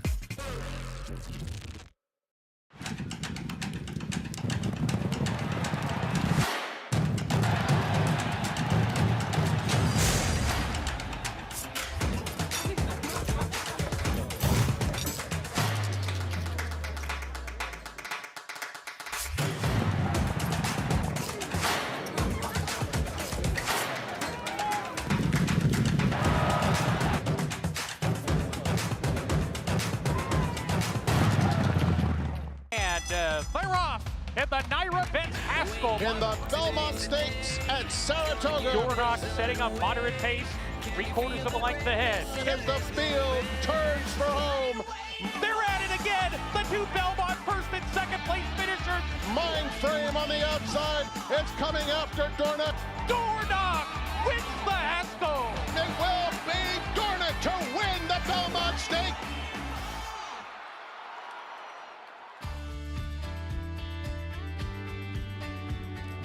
Feature race next at Oakland Park on this Sunday afternoon. Welcome back. America's Day at the Races on Fox Sports 1. One of 6 stakes races yesterday featuring 3-year-old fillies with 42 Kentucky Oaks points on the line. The Martha Washington in an event that's been very productive in recent years. A Secret Oath winning this event, going on to capture the Kentucky Oaks. A Wet Paint, who was a Kentucky Oaks favorite a couple of years back, and with All Eyes on Quiet Side, it was another trained by Kenny McPeak who stole the show in the end here. Take Charge, Milady, in charge, turning for home. Yeah, Take Charge, Milady, improving. Ran well to break her maiden, took another step forward. I think she was benefited by the fact that Quiet Side just didn't have a good trip. No continuity to the trip whatsoever, stops and starts. And it was her first race off a layoff. Certainly a race she's going to improve off of from a fitness standpoint. Gotta like the way Take Charge, Milady finished, though. She really ran through the wire straight as a string. What do you mean, big picture, looking ahead to, and we'll see what her next start is. Of course, the marquee event at Oakland, the Fantasy. Torpedo Anna, where she made her 3-year-old debut last year, trained by Kenny McPeak.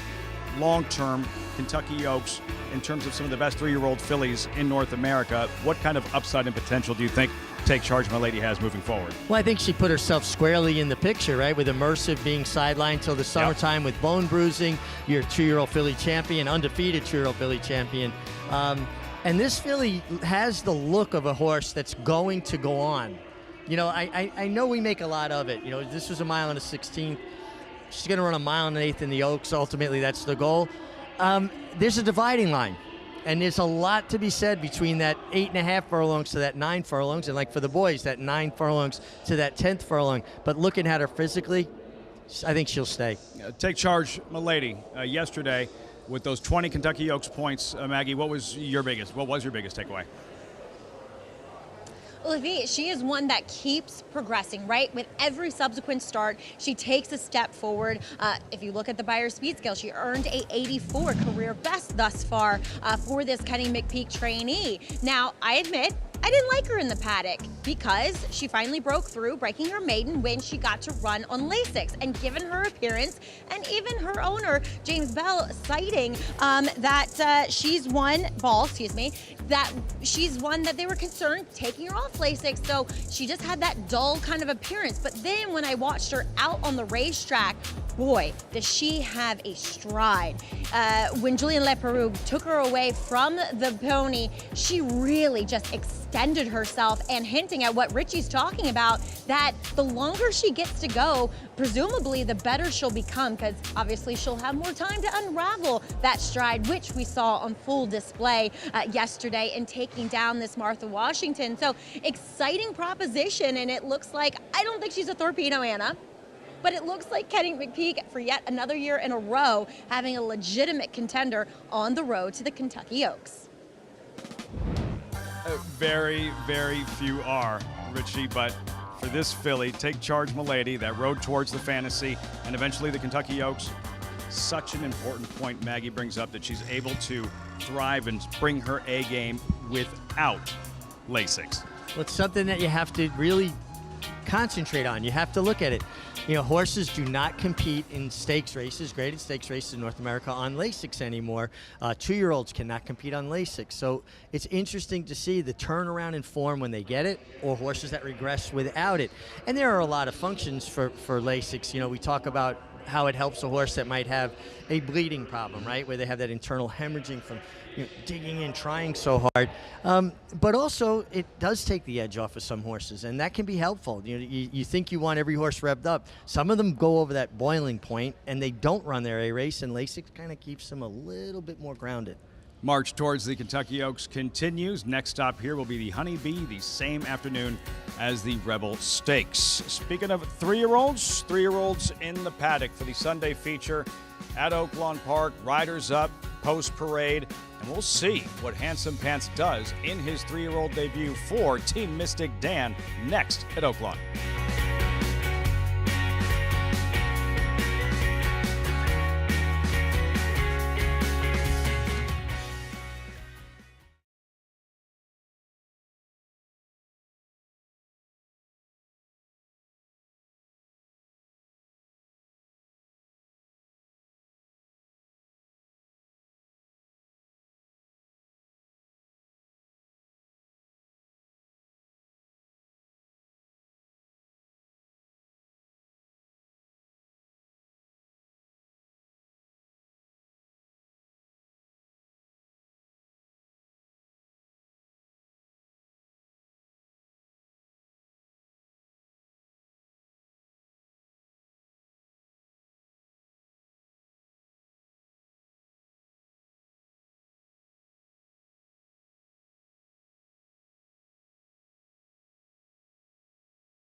Back with you on our Fox Sports 1 coverage on this Sunday afternoon. You're watching America's Day at the Races.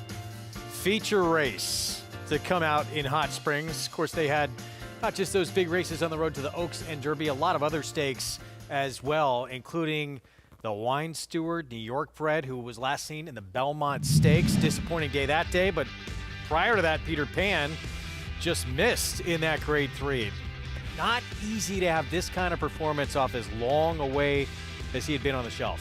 No, ready to roll first off the bench in here, and he ran very well, switching leads a little bit later in the stretch, but holding off anybody that was running late in this spot. He'd always shown a lot of promise, even as a 2-year-old. Glad to see him back at the racetrack. Tough break for Liberal Arts, who might have been best in that spot, certainly compromised, but take nothing away from the Wine Steward. Starting point for him, a 96 buyer in his return and able to seal the deal. Excited to see what he could do going forward. It's a good way to start things off, right? I think that he's one that we've always known that there's ability and talent with him, especially when he finished second to Locked in the Breeders' Futurity a couple of years back. Just glad to see him back on track and what he does going forwards. One of the most exciting things in this game, it can be a closing sprinter coming from way back in the pack, and that is Tejano Twist, and that's how he does it. And he does it again in the King Cotton. Flavien Prat aboard. He won 4 of the first 6 races on the card on Saturday. A couple of stakes, including this one on this veteran now, gets a 6th stakes win of his career. Flavien Prat's getting started early on breaking his own record that he set last year, right? Able to get this horse to close from the back of the pack. We know that he has that devastating closing kick. And even with this race, being scratched down to a field of 4, still able to come from off the pace and run down, happy as a choice. When he gets rolling, look out. Yeah, he just has a lot of finish in him. 10th career victory, closing in on $1.6 million in earnings, and close to as good as really he's ever been. He's incredible. He's already a graded stakes winner. To keep him in the kind of form over the longevity of his career, where he's still winning stakes races and still running well, especially at Oaklawn, just a heads up training ride for him.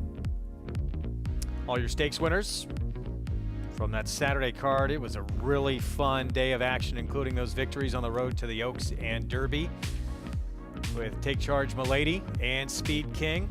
Excited to see what they do going forward. We're going to take a timeout. Feature race still to come. And don't forget, Lafitte, Mig, they talked about it, potentially a Derby horse in this field as well. Maybe a pre-prep for Handsome Pants to get back on that Derby trail for Ken McPeak as this one gets set for his 3-year-old debut coming up.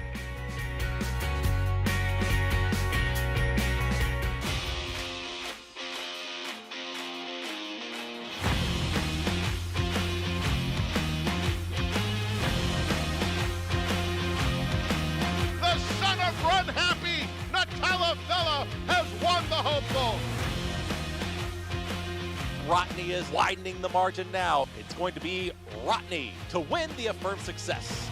Eclipse champion Run Happy, price for value, and standing strong at Claiborne Farm.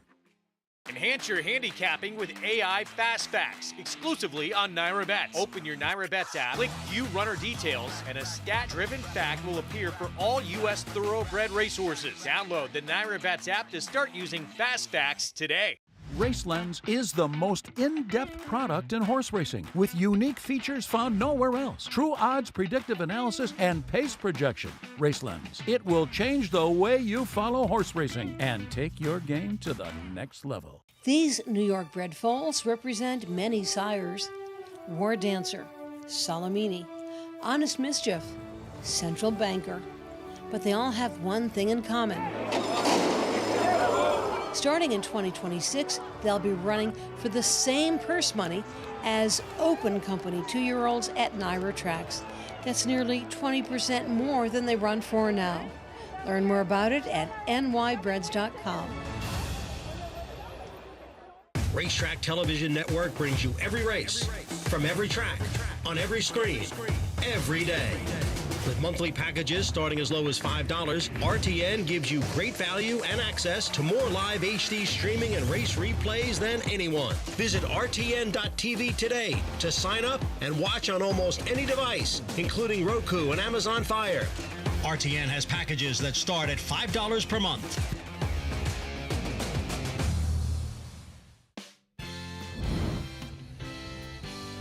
This is an important race. Glad you're with us. Welcome back on this Sunday afternoon from Oaklawn Park. Closing in on post time for the Sunday feature, 3-year-olds. And we'll meet the field of these sophomores about to travel a mile and a 16th. We'll have more on the track in a moment, but first things first, there is out-and-out disgrace. Graduated on synthetic at Woodbine. Trying dirt for the first time, but we see Norm McKnight crack with some big prices, horses coming off of synthetic. Love this gelding's name, Bout Tree Fitty. Bout Tree Fitty, that sounds like something I would hear in Brooklyn, but a horse that's going to have to get faster to compete here. Tyler Bacon looking for a third win this afternoon. Capo Luca, third start at the meet. Yeah, comes off a good figure last time and gets Lasix for the first time, also getting a sealed wet racetrack. Brodeur, Marty Brodeur fans, this is your horse. Yeah, I'm assuming DJ Stable, the Greens, are New Jersey Devil fans of the name of this, and a horse that ran extremely well last time here. All eyes on Handsome Pants, 3-year-old debut. Well, the band's back together. Kenny McPeak, Brian Hernandez, last year's Derby Oaks winning duo. Fast Joker, blinkers, Lasix today. Saddle towel matches the silks. Yeah, getting a little bit of a makeover. A horse that's been consistent. Best race last time here at Oaklawn. And Curvino to the outside, who just graduated in his 7th career start. Yeah, Peter Miller having a really nice Oaklawn Park stand. It seems like he's brought the right kind of horses to compete here. 3-year-olds, mile and a 16th, 3 minutes out, Sunday feature. Oaklawn Maggie, what is Handsome Pants showing you moments before his sophomore debut? Lafitte, I feel like they named him, well, correctly. He is a handsome guy. Don't know where the pants part comes from, but anyway, he is very nicely put together. He's all athlete, and he, while in the paddock, very much on the muscle, and even more so out on the racetrack, really on his toes, very animated in his warm-up. So he definitely looks ready for this return to the races from a fitness perspective, as well as a mental one too. A horse that I know he hasn't been particularly close in those 2 former races as a 2-year-old, but look for him to A, be fresh, and to possibly assert himself with a little bit more forward position. Number 6, Brodeur. He's likely the one to be in front early here, but he's stretching out, and I can't say I feel much confidence in him getting this distance because he is built like a sprinter. Compact, massive hindquarters that slope straight down into a broad shoulder. And you look at the pedigree, and while Nyquist can generally produce many different types of horses that can do different things, he's out of Tea Time, who was a multiple stakes winning sprinter. And honestly, he looks a lot like her. I remember her running around New York a lot. And furthermore, he wasn't necessarily flattered when El Prestigio came back at a short price yesterday and finished 7th on that Southwest card. So not gaining that much confidence from what I see in Brodeur. Guys, as you know, Richie, did you like him stretching out at all here? Could he take this field gate to wire? I honestly wasn't really cluing in on this horse stretching out. He was very game last time, but he showed very high speed, and that doesn't always translate. And I think you've got some quality horses in here. I will give him extra credit, high marks for how game he was, because he basically took on every challenge, and he was the last man standing in a barroom brawl. Brodeur by Nyquist, sensing a theme here. This was mid-December in the mud, obviously. Brodeur on the lead, digging, and holds on at 12-1. Yeah, and you like when a horse meets a challenge like this. Yeah. But, especially, Maggie talking about him from a physical perspective, looking a bit more like a sprinter than a route horse. I mean, we'll know a lot more in a few minutes. Also, we have to take into account, guys, this track was just sealed, right? We've had a little bit of a steady light rain coming down, and they don't want all that moisture to get in the racetrack, so they seal it. And racetracks change when they go from open and harrowed to sealed, and we don't really have a good handle on how it's going to play.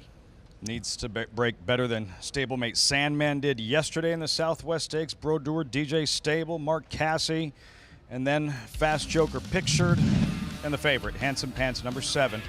Handsome Pants, his debut, mid-November. Churchill, he's 10-1, Richie, and motors home from off the pace to score with Brian Hernandez. You know what you like when a horse comes from off the pace on debut going long, right? Okay, now you know he's got stamina, but the fact that he took kickback, he had to negotiate his way through traffic. I like when horses show that they can overcome different situations within a race. I won't say adversity because I think he actually had a very good trip, but he had to show a level of professionalism first time out. I like the way he finished up. His legs are still under him at the wire. And the fact that he was 7-1 in the Grade 1 Breeders' Futurity, featuring an eventual Breeders' Cup Juvenile favorite, East Avenue, and Ferocious, who we'll see in the Holy Bull on Saturday. Back down to Maggie. And taking a look at a horse that's a bit more of a price as opposed to Handsome Pants here at 6-5. That's number 8, as you mentioned.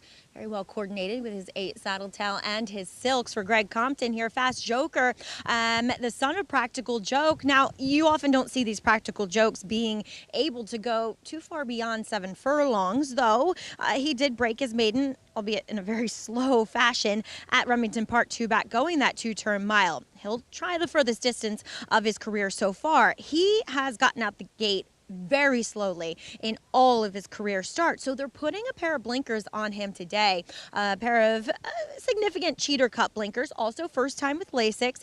And I gotta say, he's one of those horses that my eye just kind of kept going back to. Yes, there may be some distance limitations, and we'll see where he finds himself in this race with the addition of that equipment, but looks as though he's doing very well, and that was a big step forward, at least from a speed figure standpoint, in his last race. And then number 9, Curvino, what I observed from him and how he behaved pre-race is exactly like he runs his races. Like, hey guys, you go ahead, I'm gonna hang here and just come running late.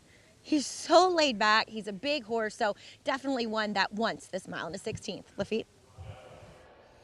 Curvino, bet down to 9-2 from a morning line of 12-1. Looking forward to this one. Sophomore debut, Handsome Pants. What will he do this afternoon in the feature at Oaklawn Park? Final check of the toe board reading 4-5 on Handsome Pants. It's post time. Here's Matt Dinnerman. We're ready to go. And they're off. Fast Joker close to the pace early. Handsome Pants is there, so is Brodeur. And Brodeur is ahead in front of Handsome Pants, who's in a good gallop. Second, Fast Joker, third, Park 3 wide. Going into the first turn run, now tries to cross over here as Brodeur leads the way with Handsome Pants on his throat latch right there to the outside. Fast Joker placed well today in third. He's 2 off the pace. Another 4 lengths to Curvino. Bout Tree Fitty is right behind him. Out and Out Disgrace, Kapaluka. Those two trail the field together as they approach the backstretch. Brodeur strings them out, went 23 3/5 seconds over the wet fast track here in race 9. It's Brodeur a neck in front of Handsome Pants, parked on the outside at 4-5 and hounding Brodeur on the lead. Fast Joker nickeled along already a little bit here now, is third, still 2 lengths off the top 2. Another 5 lengths back to Curvino. Bout Tree Fitty, they're side by side. Kapaluka now second to last. And Out and Out Disgrace is dropped well out of it. Not going to get it done. As they go into the 4-turn run, Brodeur continues to go powerful furlong after powerful furlong here. Handsome Pants attempts to keep up with him. Fast Joker, he's in an all-out drive third. He's 4 lengths off Brodeur as they round the 4th turn. And then comes Curvino riding the rail, getting closer. Kapaluka's trying to get into it, too, at a big number. Top of the lane, and Handsome Pants is being asked to go, but Brodeur just opened up the lead to 3. Brodeur coming off the turn, 3 ahead of Handsome Pants, who's tired. Now Kapaluka's coming on the scene at 20-1. He's into the 2nd position. Brodeur is asked to finish, and look at that. He's got something for the final 16th. Curvino's 2nd. Kapaluka now he's flattening out. Coming to the finish, Brodeur on top. Curvino's diving after him. Brodeur almost there. Brodeur just got it. Brodeur over Curvino, Kapaluka, and Handsome Pants at 4-5. Who was 4th? For the DJ stable, Mark Cassie, not sure it takes the sting out of the frustrating loss yesterday with Sandman in the Southwest Stakes, but a win as Brodeur digs and holds on to win the Sunday feature at Oaklawn Park. A nice effort from Brodeur. Made the lead, rated nicely along on the lead by Isaac Castillo, and got it done. He was getting a little bit leg weary late, but kick save and a beauty. Handsome Pants, the favorite. What happened? He was on the hard chase, probably a little fresh coming up the layoff, maybe a little bit too close. His style looks more like, wants to settle, make a run. By a Derby winner in Nyquist, Brodeur in the Sunday feature here at Oaklawn Park. Thanks so much for joining us on America's Day at the Races. What a weekend in Hot Springs. What a filly. Take Charge Milady does just that. 20 points towards the Kentucky Oaks with Julien Leperoux as the march towards the Fantasy continues at Oaklawn. And then it was the boys' turn, and King Speed, too much speed, no catching him late, takes down the Southwest and 20 points towards the Run for the Roses. Have a great night, everyone.